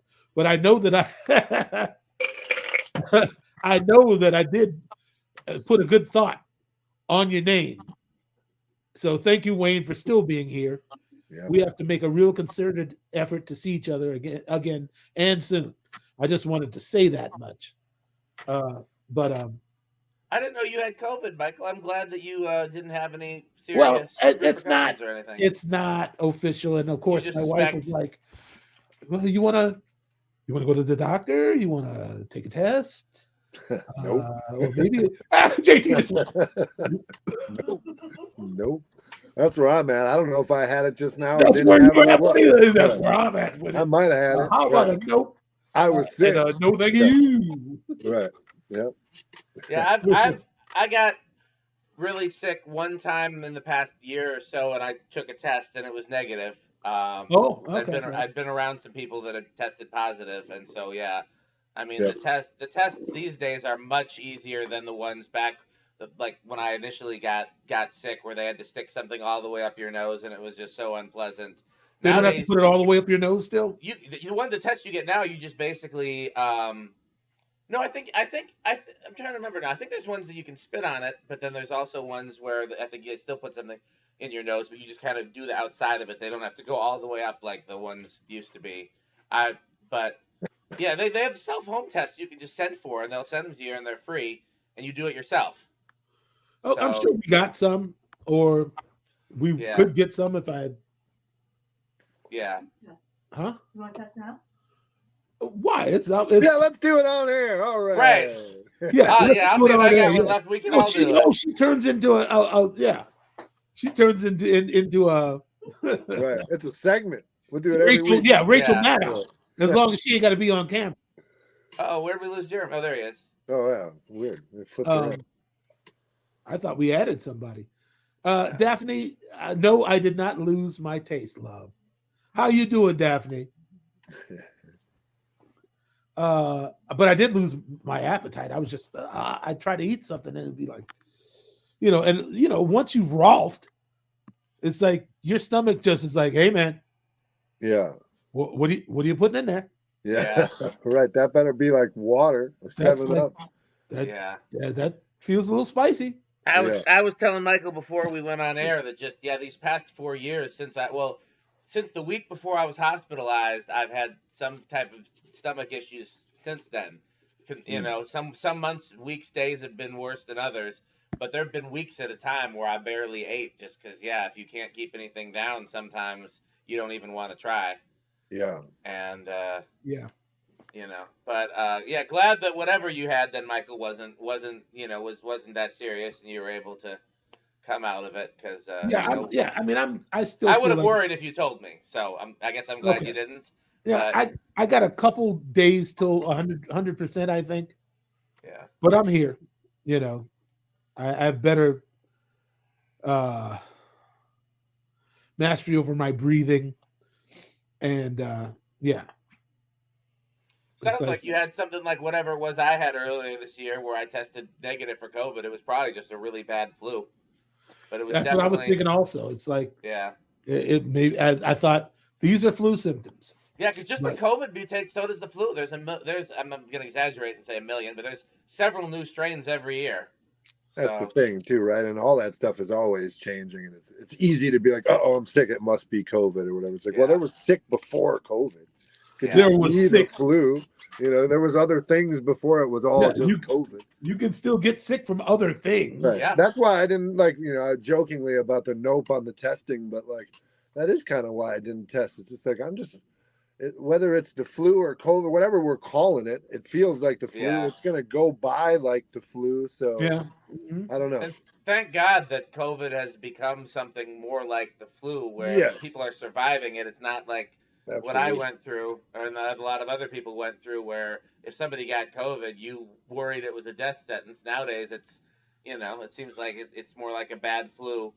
That's I'm sure the combination of it mutating and people building up immunity and people being vaccinated and us now having treatments for it. So, I mean, it's definitely, I don't worry the way that I used to, but it's still kind of one of those things where you hear that word and you go, uh-oh, Sure. Yeah, sure. But especially, I mean, I can't imagine with your experience. I got COVID and I was sick for 5 days or whatever. You had a life-changing, real we still don't know why. Right. We still don't know why that, other people that got sick around the same time I did, why I got so much sicker. Nobody has the answer to that yet, and we may never know. The government, man. It's the government, man. They were definitely plotting against me. I'm the one that they're trying to stop. Man. Yeah. They heard about the two Leslies? Nah. 3 Leslies. Right. No. They knew we were going to do this podcast. That's what it is. They were trying to put a stop to this. Right. You've been trying to spread too much good information. Right. Shut Spiffy down. He's got too many ears. They're back at that MUSiPOLiTiX? Yeah. So politics right in the name. Shut it down. Yep. Yeah. I mean, they're misspelling it. They're misspelling it. Of course. It's more that hip hop. That ebonics. Yeah. Or like Prince, where he put the number instead of the letter and the, Number instead of, I hate you. That, right. Mm-hmm. Yeah. Or Was yeah. that Joni Mitchell that said Prince would send her letters like that? And they thought he was like an alphabet killer or something. Like, who's this fan? By the way, speaking of legendary Michael Bland moments, I don't feel like "I Hate You" gets enough credit, both as a song as well as with the video, with you being the judge. That is both. Not only is that is a wholly underrated ballad, and that's also a great video. You know, Judge Bland. Have you ever seen that video, Jeremy? I believe I have. It's been a long time, so I Yeah. can't think of it People off should top. go look it up. Michael's got the judge's robe and the gavel, and Pull it up. you know, it's the people don't talk about that song. People don't talk about that album, and that was a great album, the Gold album. I'm sure that was a victim of the Warner Brothers battle. Yeah, it was a. By the time it came out, it was. I mean, it really had. I wouldn't say that record didn't age well, but I think it was just the steam was out. Yeah, the steam was out then, and it was just kind of it was soggy. I think it's one of the best records we made.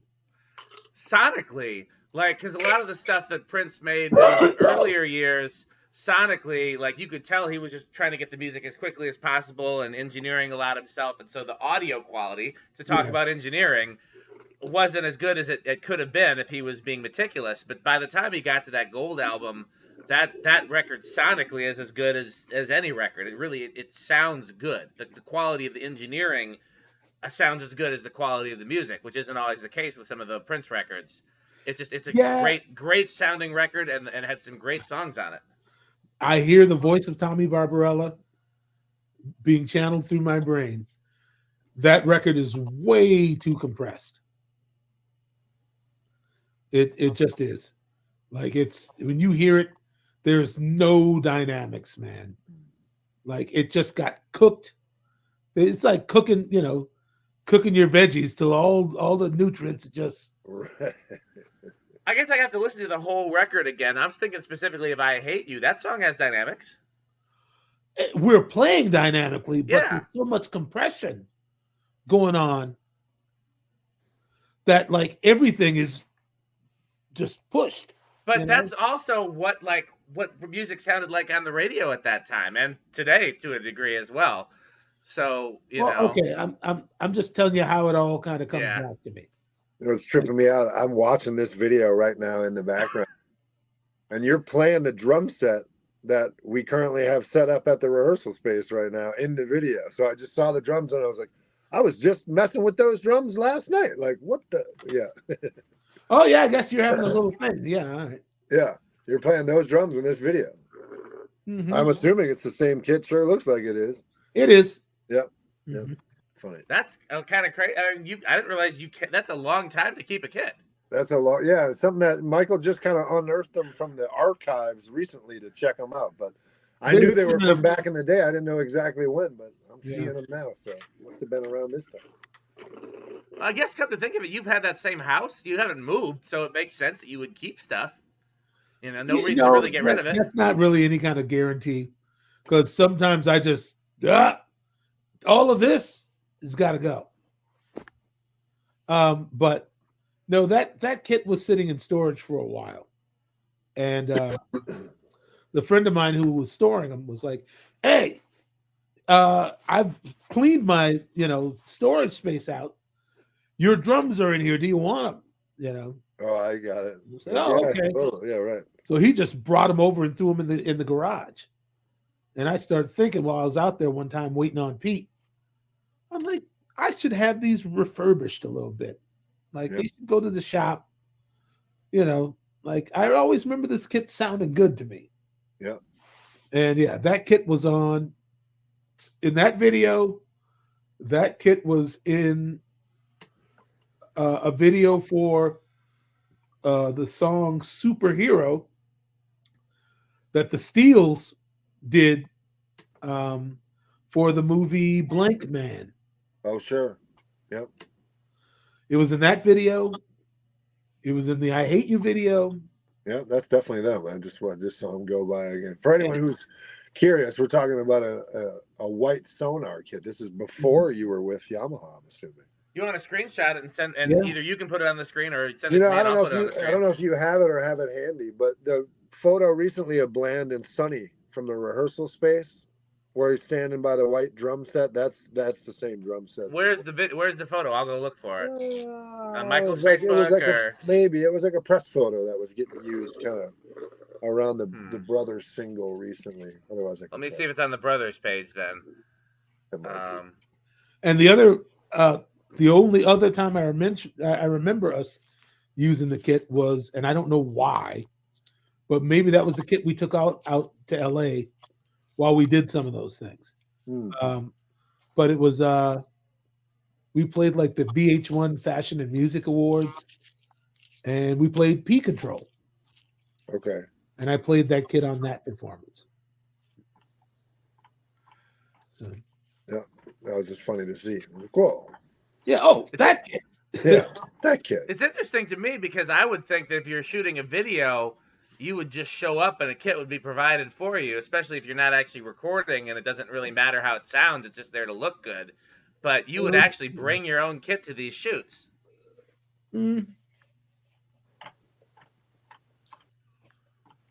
I mean, I don't have to tell you the magnitude of how much money got spent. Oh man.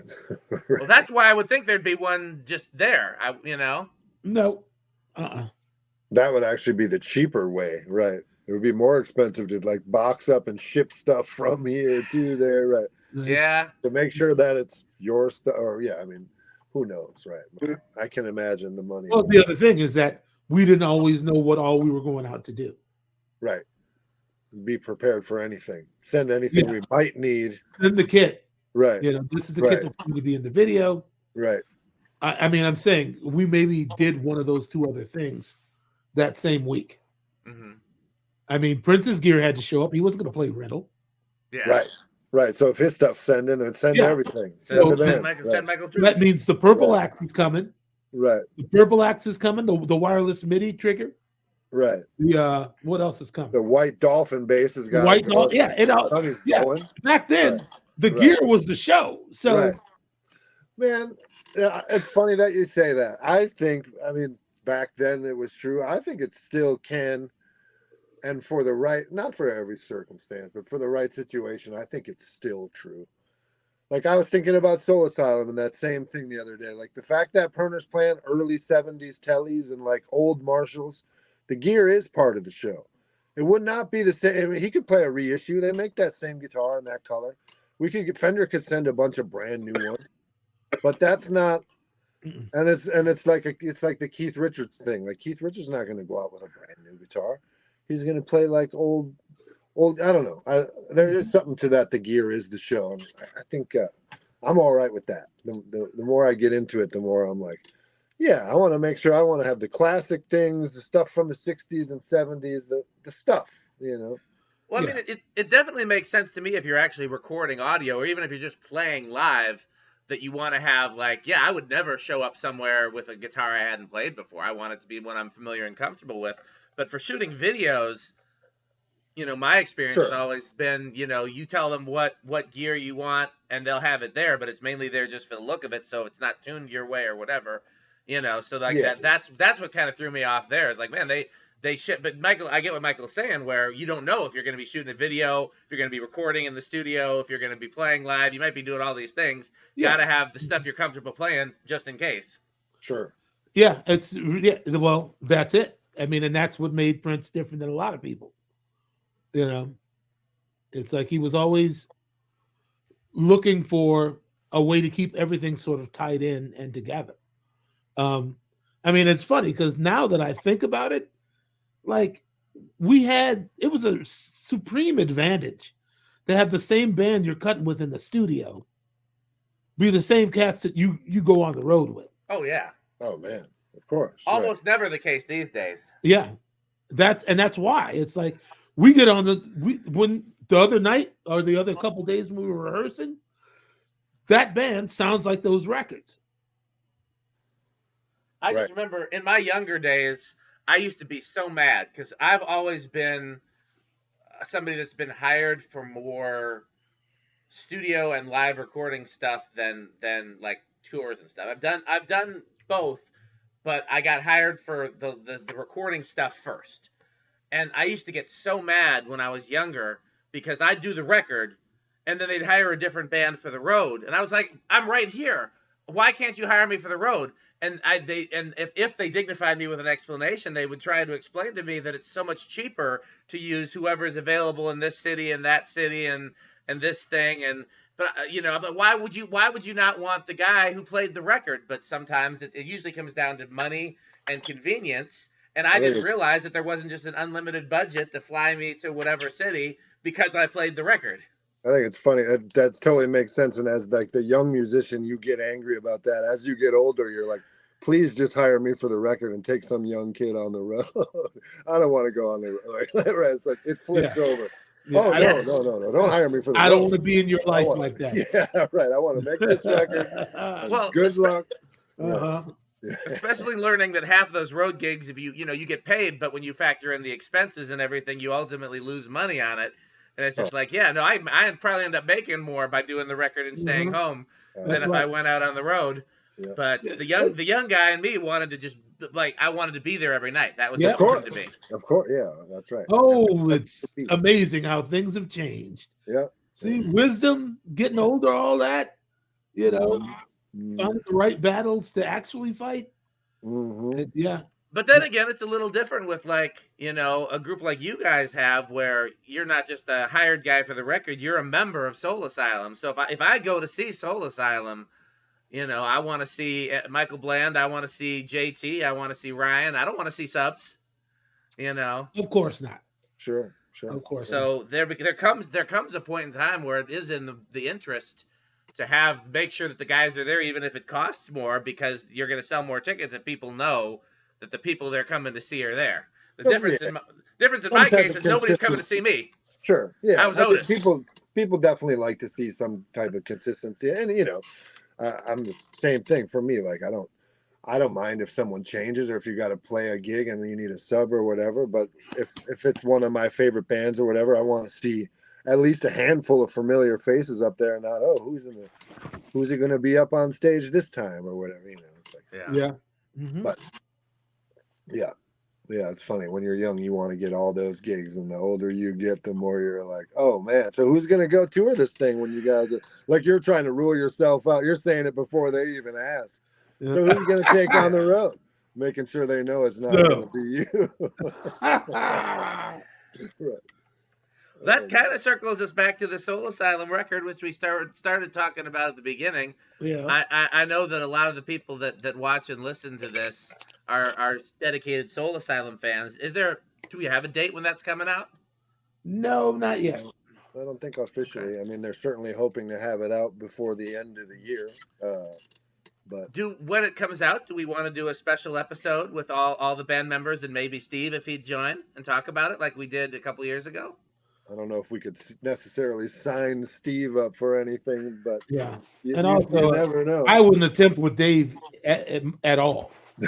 Well, there's that. So Dave is, you know why? And I love Dave, but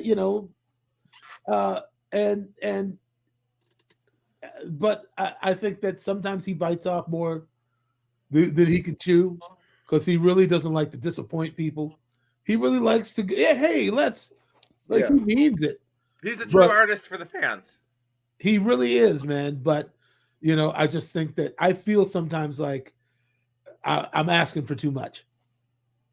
Yeah, I understand. And God bless Dave for the fact that like this whole thing and things like this where people get together on Zoom or through their devices and talk on a page that's brought. It's just not his world. He doesn't watch stuff like this. He will occasionally participate in something like this when asked by management to do so, and he doesn't, and he'll give it his best. But like staring into a laptop and waiting for the lag and just the whole life that comes with this is like he would prefer not to, and he's probably right, frankly. So it's like let him have it, let him have it, and he's earned the right to be like, you know what, I don't need to be on it. Yeah, things, Yeah. you know. Not that he would like again, if you or we asked him, he would be here in a heartbeat. However, Oh, sure. Oh, yeah. You know, right. Just because he's that guy, but Yeah.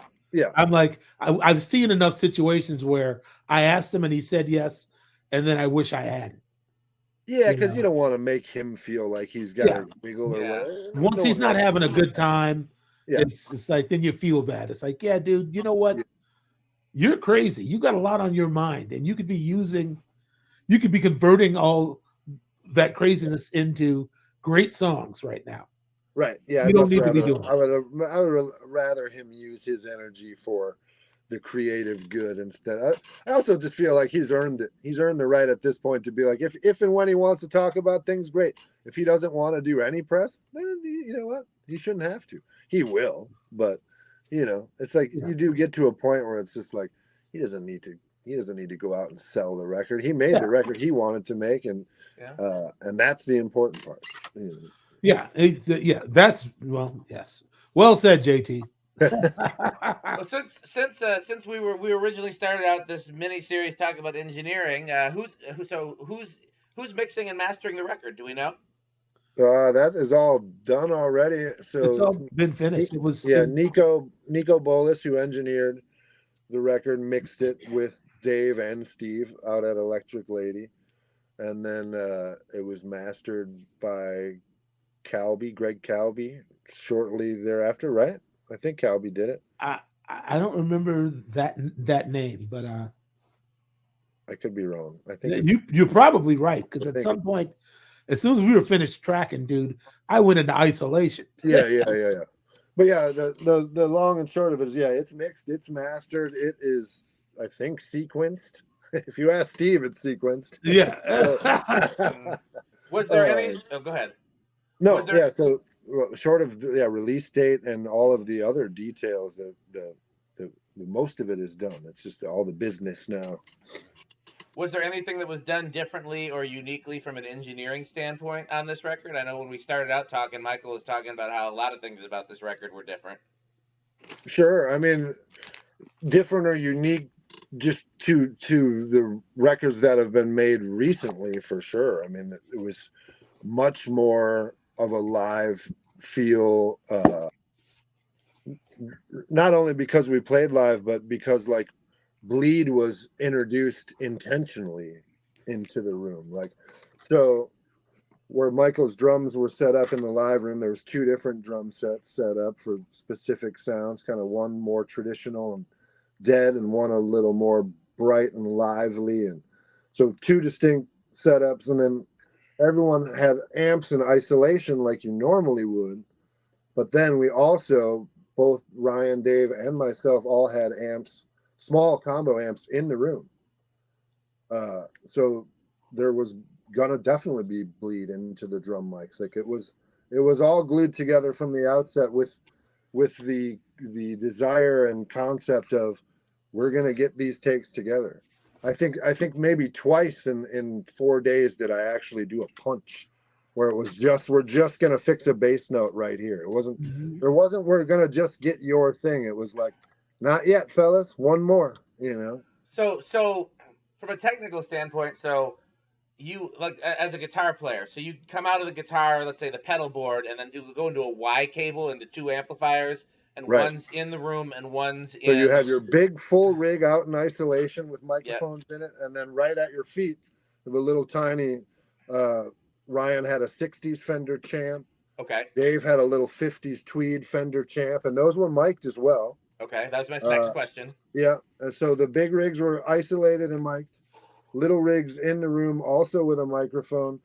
Steve basically wanted it. We all still wore headphones, but he wanted it so you could almost not wear headphones and have just enough.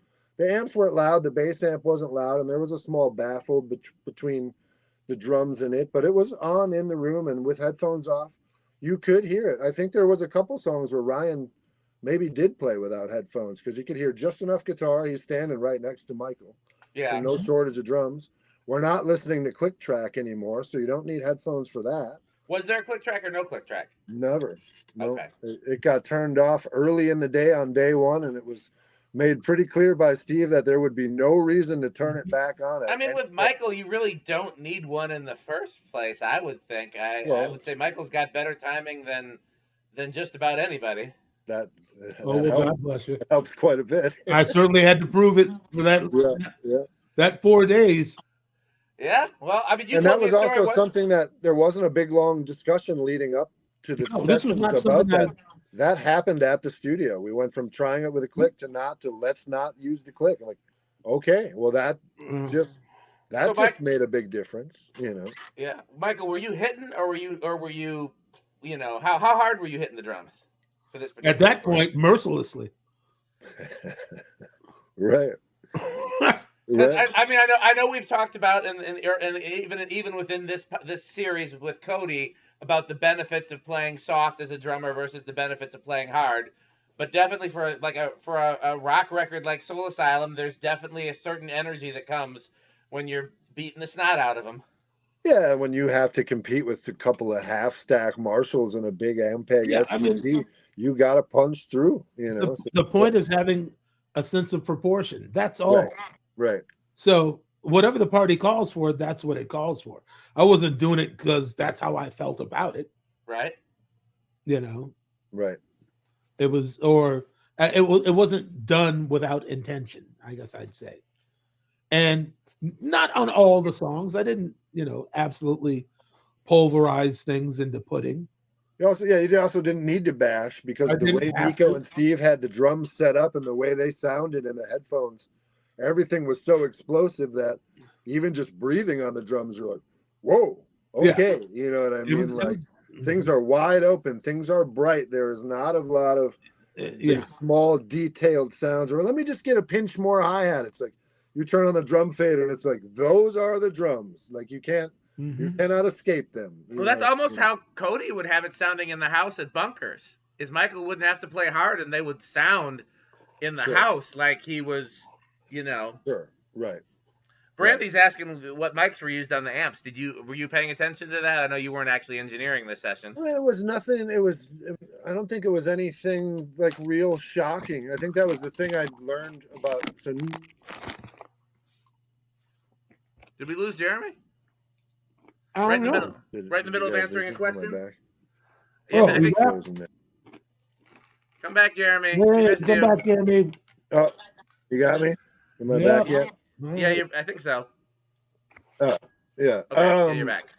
Yeah, I think the thing that kind of not eye-opening, but the thing that I really noticed with Nico was that there is no like, oh wow, he's using this crazy microphone I've never seen before in this position it's just kind of the usual stuff. Like I think there was just kind of like 57s in front of the small amps for sure, and probably a Shure 57 and maybe one other nicer thing next to it on the big amps. But drums too, like no crazy techniques, no laser pointers and tape measures. I mean, these guys are definitely like make records old school and put mics in front of stuff and look at it and go, that should be pretty much where it should go, and I'll go in the other room and turn up the fader, and if it doesn't sound right, I'll move it. But short of that, it was very simple as far as all that. Not a lot of over concern, not a lot of let me hear that snare drum for another 20 minutes while it's just like, all right, that drum sounds cool, that drum doesn't sound cool, switch it out. How's everyone doing? How are the headphones doing? As soon as we can all hear everything, it's time to go. Like there was not a lot of detailed, never stopping momentum for any type of engineering detail. Well, and you guys can correct me because you guys are both more knowledgeable about this than I am, but I feel like these days there's a lot of overstating in terms of what equipment you need, because like sure. I remember people, you know, somebody made a post recently about how like if you're going to cut vocals, you got to have these preamps and you got to have these mics and stuff like that. Sure. And I've given the example in the past where like I've cut a few things out of my home studio here where my wife has done background vocals for something Michael's producing. And I used whatever mic we had on hand, and at the very least, Michael never complained. And if it wasn't good enough, he would have, you know. And I don't have Neumann's. I've got you know whatever I have is probably a in the $100 to $300 range of microphones. Sure. And whatever preamp I have is whatever came with the interface, and it's not going to be a bottom of the barrel interface, but it's not, you know, I didn't spend $1,000 on an interface. I've got probably a $300 to $500 interface, you know, Sure. and it's just 9 times out of 10, knowing what to do with the equipment is better than having the very, very top end equipment. You can, so many records have been made with 57s and 58s, and you know. Absolutely. I mean, I've certainly come across both perfect examples of a guy with an insane checkbook and a fancy studio with every toy you can think of in it, and everything you hear come out of there sounds like absolute trash. And then you got the weird rocket science buddy who's got like garbage equipment that's duct taped together, and his records sound Sonny's bass.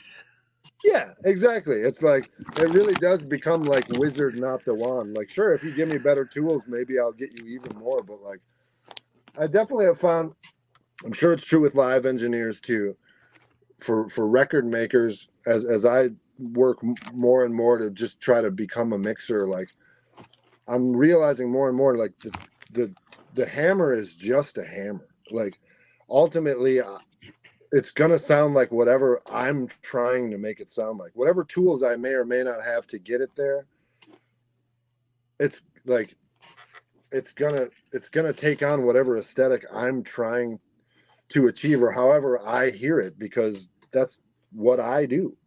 So that's all you can really hire me for. It doesn't matter if I have the certain plug-in or not, because the sound will come from, I won't stop messing with the sound until it achieves whatever my ear considers its parking space. So I don't know. Yeah, it's like, I love equipment. I'm surrounded by it. And I have gear acquisition syndrome just as much as anybody else. But I remember an engineer. Gear acquisition syndrome? Yeah. You've never heard that before? Yeah. No. Yeah. Or guitar acquisition syndrome, or bass acquisition syndrome. Yeah. That's definitely a common acronym. A big mentor of mine, engineer, producer, mixer, this guy Jim Scott, record maker. Michael's worked with him all the time. He has got an amazing studio, an amazing collection of instruments and equipment, and the console, and kind of all the stuff you would want. It checks all the boxes. And I was hanging with him one day and just kind of like looking around at this warehouse full of stuff. I'm like, man, you got everything, and he kind of looking around too, like nodding his head like, you're right. But he, sipping his drink, and he goes, yeah, but none of it means anything if there's not someone in here with a cool song. And it was just kind of like, well, I hear that. Well, there it is. You know what I mean? Like, all the equipment in the world none of it matters. And a bad microphone has never stopped a great performance. Like, never. The great performance will still shine. You'll figure it out. Michael has sent me stuff that he's recorded into his laptop microphone. And we just make it work, because it's like, what happened was cool. And why go back and redo it? Like, if it's going to work, it's going to work. Like, one could say like, oh, well, you need to do that again and set up your condenser microphone and make sure it has a pop filter and it's 6 inches away. And it's like, why? If you play it back and go, wow, this is awesome, then it's awesome. Like, so, yeah, it's, like I said, feel free to get better stuff and try to make better things with it. But I'm going to give you a better vocal this time. I'm going to actually move into the next room and use the Neumann. But I have seen the flip side of that, where there's that whole coming back to gear acquisition, or whether it's a roadblock between getting some work done, or that whole, like, if I just had this, then I could make that thing. It's not true. I've done it. I think maybe we've all done it. I have certainly done it. My mixes will finally start to sound great if I could just get this one. No, it's just not true. It will only come through more practice and getting better, and more realization that you are the final tool, and all the other tools are just accessories to help you do the job. Right. But I mean, it's like the whole thing with guitars. You are the final tool. Right. You know what I'm saying? It's like the thing with guitars where two people can pick up the same guitar and it sounds completely different. You know, Yeah, where a lot of it, yeah, it defies explanation because we don't really understand it. Some people can just it takes me back to, I think it got told on your Clyde Stubblefield tribute show. I know I've heard it told many times. Butch Vig talks about they were going to get Clyde to come in and play a couple things on one of the early Garbage records. And he got there early and threw a drum set up, and he was there by himself. So he's putting up the drums and putting up the mics and running in the control room and trying to kind of like get a one-man drum sound. And he's like, I really didn't have time to do it. I went in there and recorded a couple things and myself and went in the control room and played it back. And I was like, oh no, these drums sound terrible. You know, I didn't have, he's like, and then Clyde sat down and they sounded incredible. Yeah. Didn't touch anything. Mhm. Clyde just got a sound out of him. He sat down, figured out what he had and what he didn't have to work with. Yeah. Adjusted accordingly and was getting a sound. You know? And there's a certain type of musician and that like sometimes it comes out of necessity, not having a lot of money, or you're on gigs or tours or even churches where they just didn't have good equipment. Sometimes it's not out of necessity, sometimes it's just who you are. But there's a certain type of musician where you're used to playing terrible gear, and so it doesn't matter how terrible the gear is, you get a great sound out of it. Clyde was one of the, because I knew Clyde quite well. Sure. Clyde did not invest. Sit me down on anything. I'm gonna sound like me. Right. Yeah. Right. Some guys can do that. Right. Yeah. A good example, Michael, is Eric from my church. Eric grew up playing with his dad and playing in church, and neither one of those were like big. He always had the worst of drums. And so, like, he's used to terrible like other people sit down at a set at church and they can't get a good sound out of it because it needs this and it needs that. But he doesn't want to fix all those things. He knows, and he gets a great. You've seen the videos of him playing at church. It sounds great. And half his cymbals are chewed up, and we'll buy him new cymbals if he wants. Nah, man, I'll make these work. But he's one of those guys that's used to getting a great sound out of equipment that nobody else can get a good sound out of, and that's one of his gifts. And there's a whole archetype of musician like that. I'm not that guy. I need my guitar to be set up well, or the organ to be, functioning fully. Otherwise, my playing suffers. But because I'm not comfortable, I'm not hearing what I want to hear, and it throws me off. But there's some guys that they've got that superpower. That's it. I want to be more like the superpower. I'm the same way. I kind of, because I am a nerd and have gotten into the technical side of things, like I want to make sure my bass is set up a certain way. I want the action to be a certain way. I know the difference. But I love those dudes who are just like, yeah, that one. I don't know. Throw me that one. Like, I make the music, not this thing. None of that shit matters. Like, I love that. I love when people can be that way. Unfortunately, I'm a little more like, oh, is this crackling? Hang on, maybe we should change this cable. Like, I'd much rather like, fix all that stuff. But I'm always impressed when I see someone who's just like, just give it to me. Oh wow, this is broken. This doesn't work. Okay, fine, whatever. And now I sound incredible because, I've heard a story you about make the Jubu music. like that. To bring it back to Jubu, Michael, that back when he was at Berklee School of Music, there was this guitar that was kicking around Berklee that nobody could play because the action was so terrible and they couldn't, no matter how they adjusted it, it couldn't have good action. It was just a piece of shit guitar that probably had been just banged around too many times, and just nobody could play this guitar. And then Jubu shows up and picks up the guitar and it sounds like $1 million. Uh-huh. Some guys just are you one of those guys, Michael, or are you somebody whose equipment's got to be right? I'm one of those guys. Cody told me I was one of those guys. that you can make anything sound good. Cody says he said, B, when I sit down and try to tune your drums, like I never know what I'm doing. It's like I don't play like you, so they don't respond the same kind of way. It's true. I mean, I play the drums, and I've had, I've been able to not only play with Michael, but I've got to just record Michael, watch him play. I think I have a pretty good understanding of how Michael plays the drums, what velocities he plays at. If I'm doing a line check for our sound guy, Colin, I don't hit the kick drum the way I hit the kick drum. I try to hit it the way Michael hits it because I think I know. But I can't make the snare drum sound like Michael does. It can be the exact same stick. I can be pretty much in the same velocity. I think I've got the rim shot to stick head rate. All the things are close, but it's not the same hit. And and then I can tune the drums and hit them and get a sound and do the whole thing, and then watch him sit down, and they just sound different. There's something They just sound different when he plays.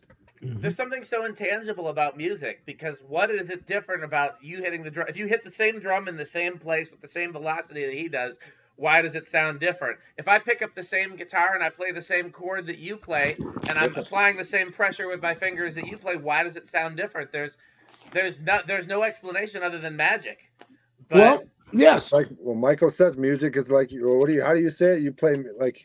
You play music like your face. Like there's things about you that you will not be able to change. And that's what makes you you. And those same things can be the things that set you apart in a positive way. Sure. And that's the truth, is that your sound is kind of like your face. It's like you can do things to kind of, augment or dress it up, or, right. Work on things to restructure this, or do it, right. Yeah. Find a new, lotion. Right. Get a nose job or nose trimmer or whatever. You can do, but it's not going to change the basic situation. And I think that much in the way that, for me, it's a sound that I've learned to get to. And I also know when I'm right in it, because it's the snare stroke that makes JT go from bending downward and doing some stuff on his pedal board to immediately a reaction. There's a reaction that happens. Nobody gets more affected than Dave and JT. Yeah. I'm a drummer first, so I think I still hear it. Wham! Perner gets in his pocket looking for those. He goes right for the earplugs. Yeah. He drops everything else he's doing. Yeah. Like I'm like, okay, that's where it is. And me and Bland usually make eye contact, either going, "Yep, that snare is doing it," or tune that snare up a little bit. We don't even say anything. It's just like, yeah. So I wonder now, because between that and then what Michael said, where Cody told him that he was one of those guys, now I'm wondering how much of it is perception too. Because again, to me, I'm one of those guys who I feel like that's absolutely not me. When I pick up a guitar and it doesn't feel right, it throws me off. I wonder if there's other people that see me as the guy who can make certain things sound good. Because I would bet there would be. I'm sure there would be. I mean, I would assume that, just like anything, there are always different levels. Mm-hmm. So there is someone at a lower level than you that's looking up to you the way you look up to someone who's at the next level above you, and so on. But the real question is, have you played on enough other people's equipment to be being used to that shootout or that chase? As an organist, absolutely. You go from church to church to church, and hardly any of them maintain their equipment, and you have to go get on an organ that, like, to you is just horrible. And then like I said, sometimes other people are like, "Oh my God, you made it sound so good," and I'm like, "Man, that did not sound good to me. These keys didn't work. These pedals didn't work. These drawbars didn't work. I only did half the stuff I wanted to do, but other, Well, now we're back to the central issue. How much of this are you doing for you? How much of this are you doing for the music?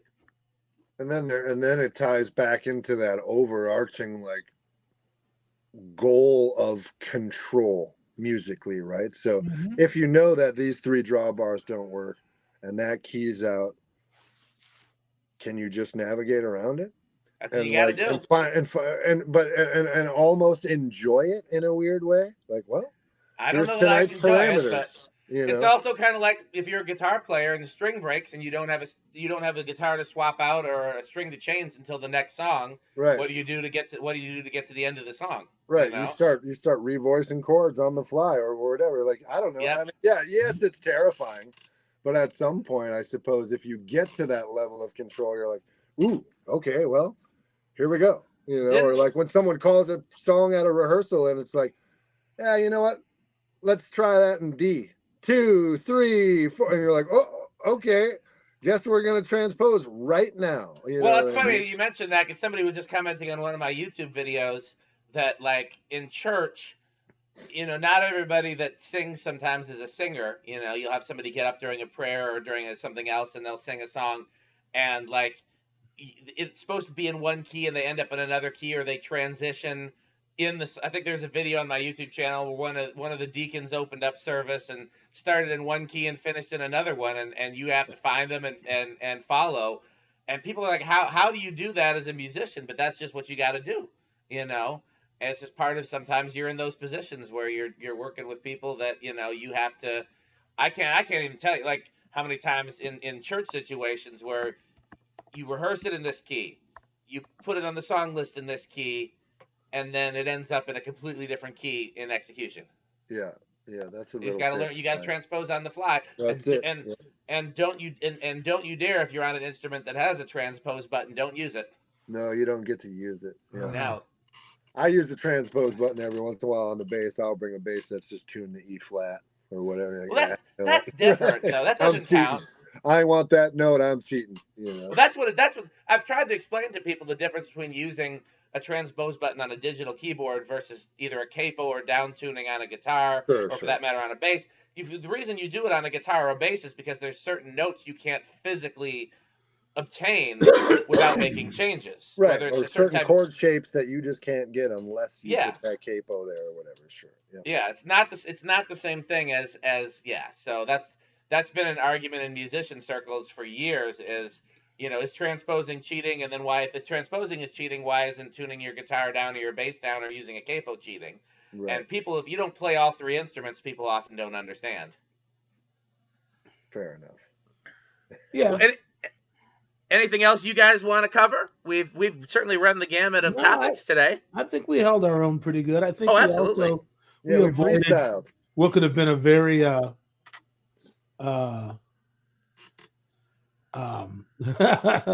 have been a long winding road, boy. Well, it always is, but that's what makes it interesting.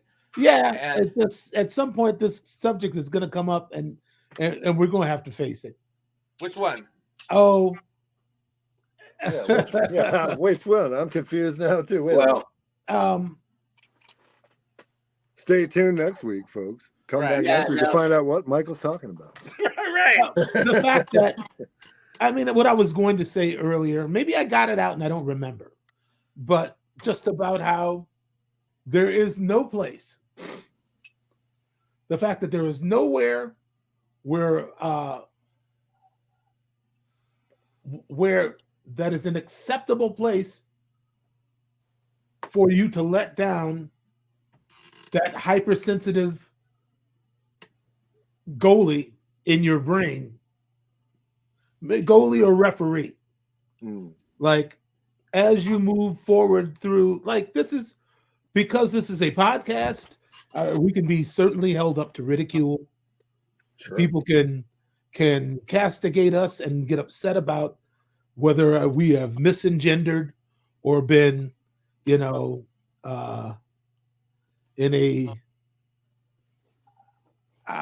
toxic, masculinized way, have been forgetful of those who are not necessarily like us, but are us.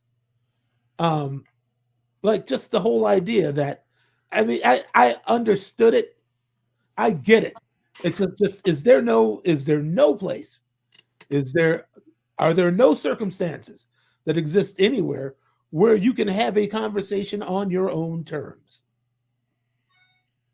I mean, I think, first of all, I think as a whole, I think MUSiPOLiTiX has done pretty well, where when these episodes have been out to posterity, like you can find our very first one on YouTube, Facebook, Spotify, Apple Music, anywhere, like, and I have gotten very little negative feedback about anything we've said, even when we've misspoke or made missteps. Because that was one of my things I used to worry about, even putting music on YouTube, is that I'd make a mistake and then a million people would make fun of my mistake. And for the most part, we've received nothing but positivity back. So as a whole, I think we've done pretty well. I think a big part of it is that the people that are familiar with us, because I know you're thinking in at least in one case where somebody has criticized us using the term sound guy, which is not necessarily gender neutral, even though it's intended to be, and stuff like that.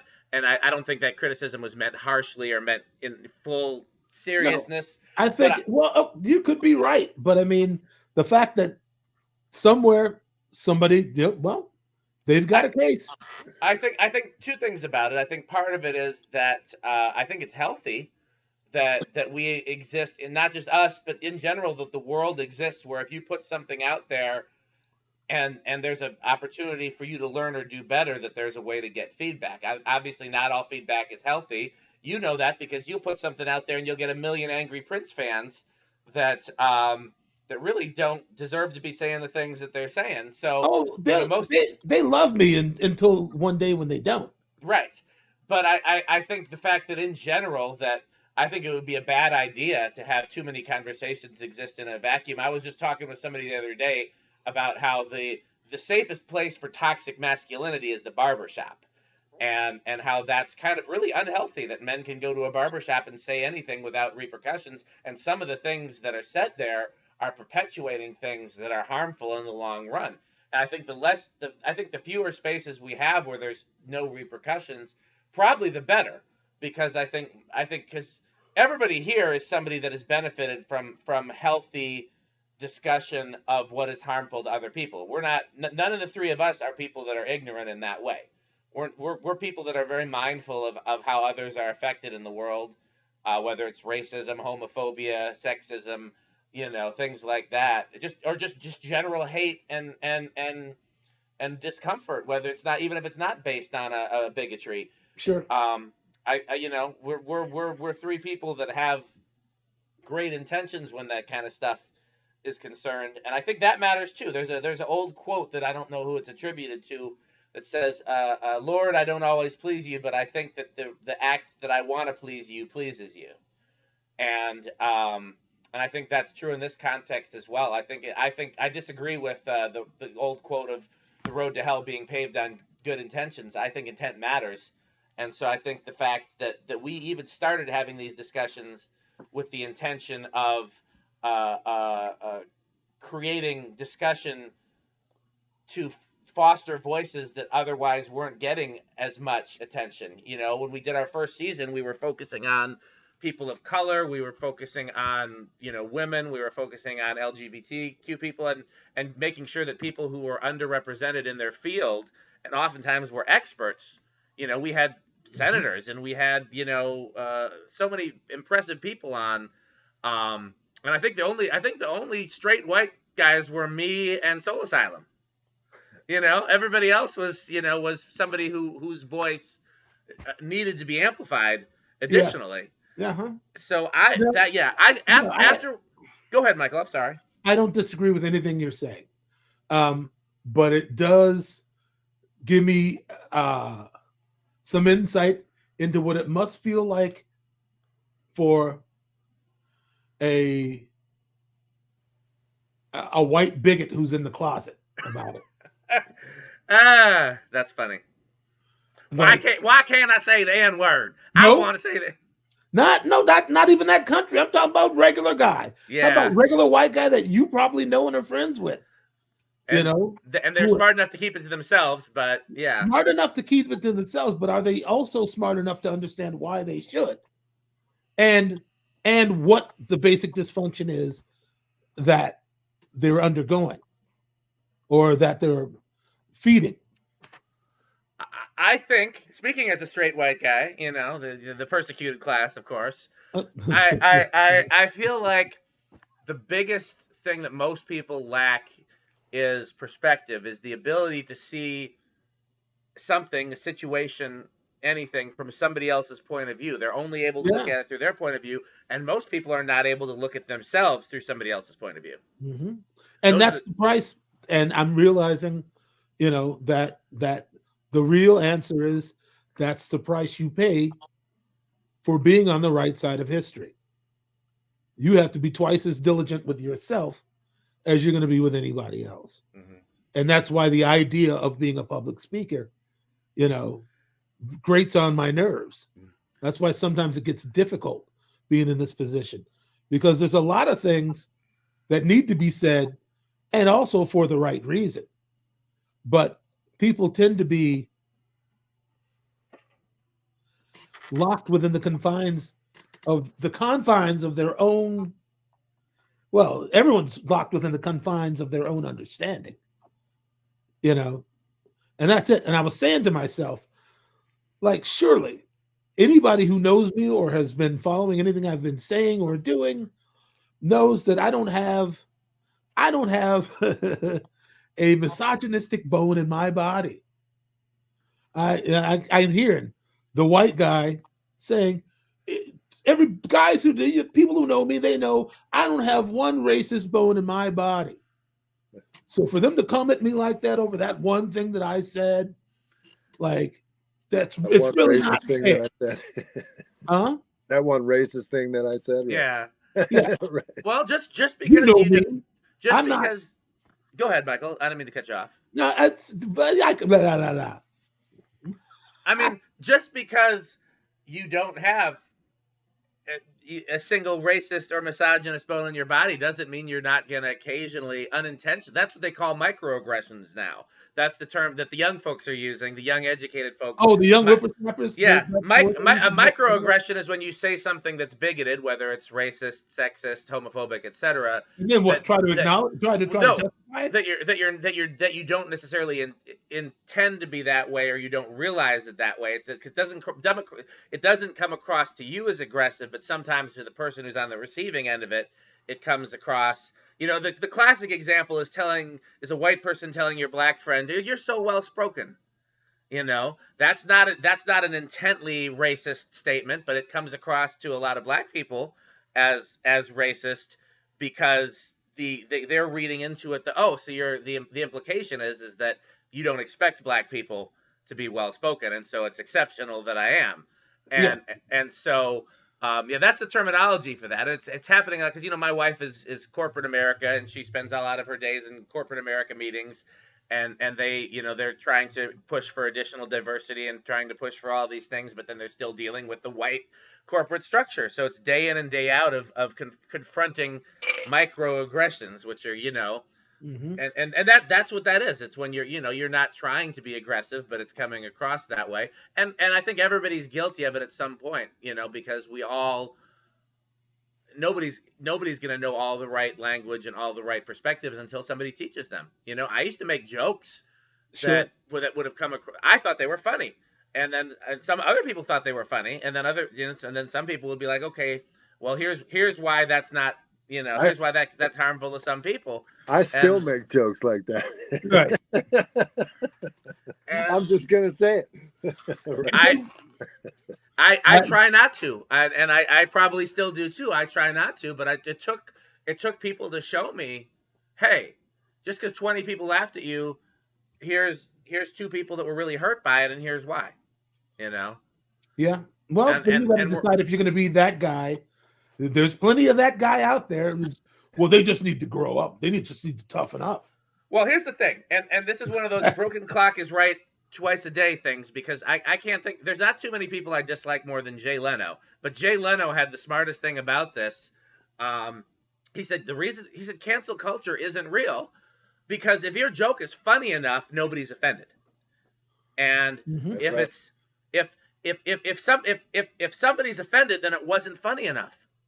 And that just wasn't a good joke. If 10 people are offended and 10 people laugh, it was an okay joke. But your goal is to write a joke that's funny enough that all 20 people laugh and nobody's offended.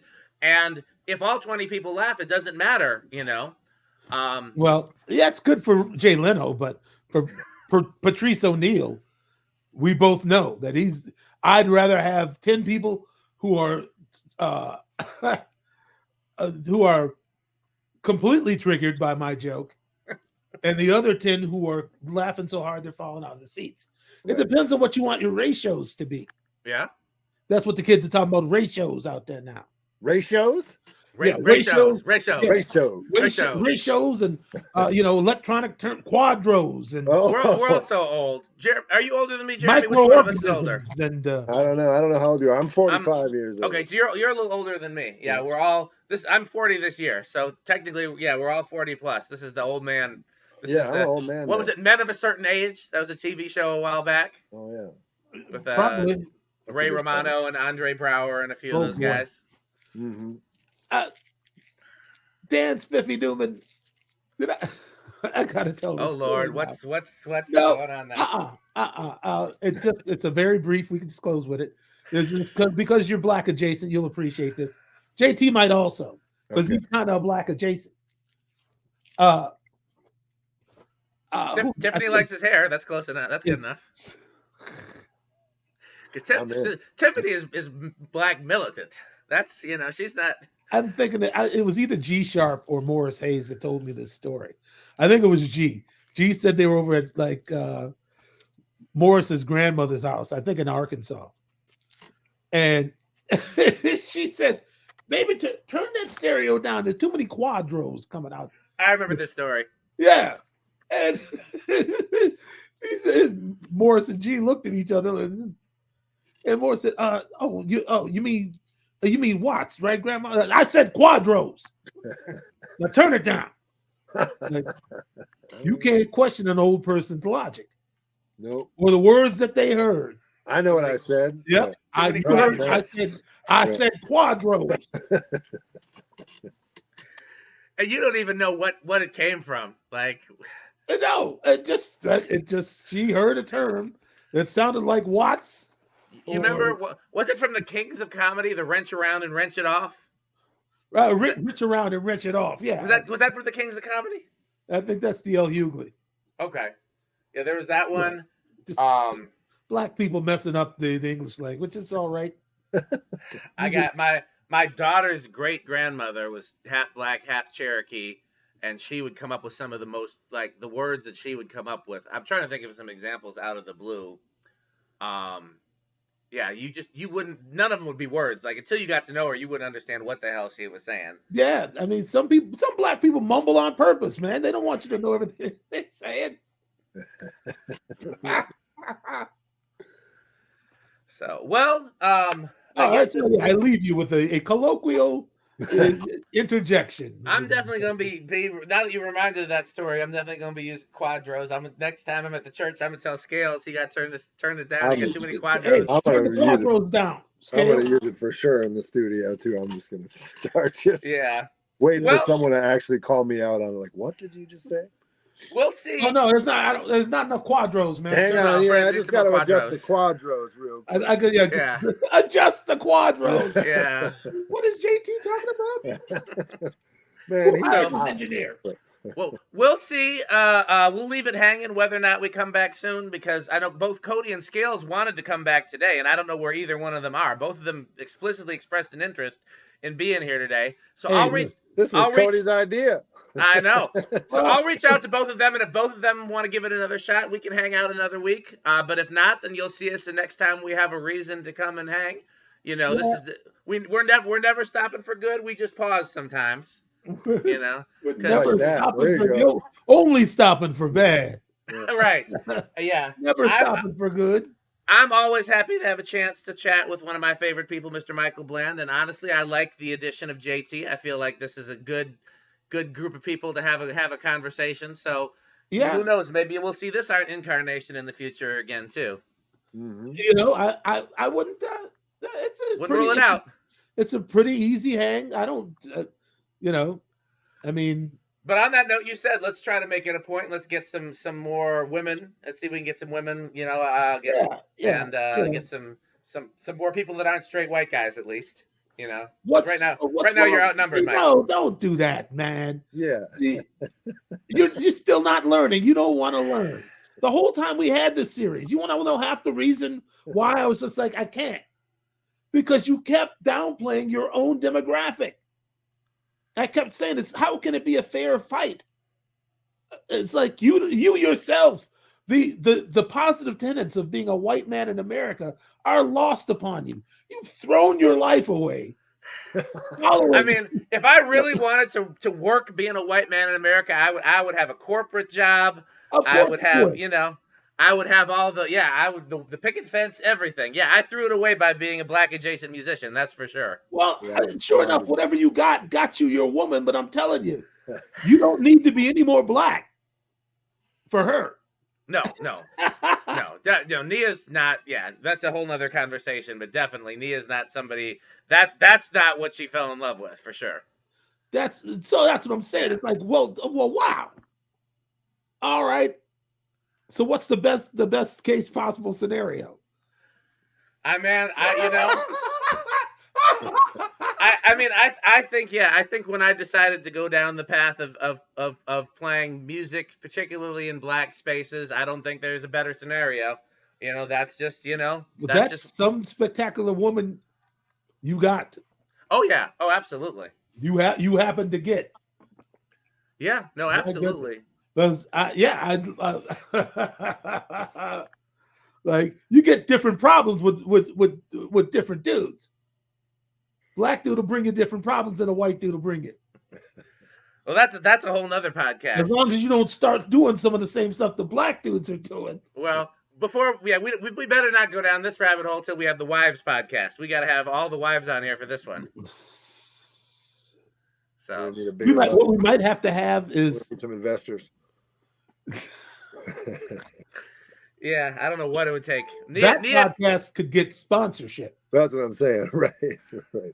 Woo. Okay, let's leave it, man, because I'm about to heat up again, and I don't want. Yeah, we can get Michael going again. Well, love both of you very much. For those of you who are still with us, we got still few people hanging on. 12. Just keep your eyes tuned. If we decide to come back again in the near future, I will post the flyer on Instagram, Facebook, and Twitter. So if you see that flyer, you know what time it is. And in the meantime, just, keep an eye out because, like I said, Michael and I are never far. JT's not that far either. Hopefully everything's cool with Cody and Scales because we missed them. Somebody else said I should end out with what I end out on my ceiling fan-related YouTube videos, which is saying, last fan of the night. So I guess that's what that meant? Yes. So when we test ceiling fans, which sometimes we do for manufacturers and sometimes we do for collectors, we will start out the first one that we do and we'll say first fan of the night, and then the last one will be last fan of the night.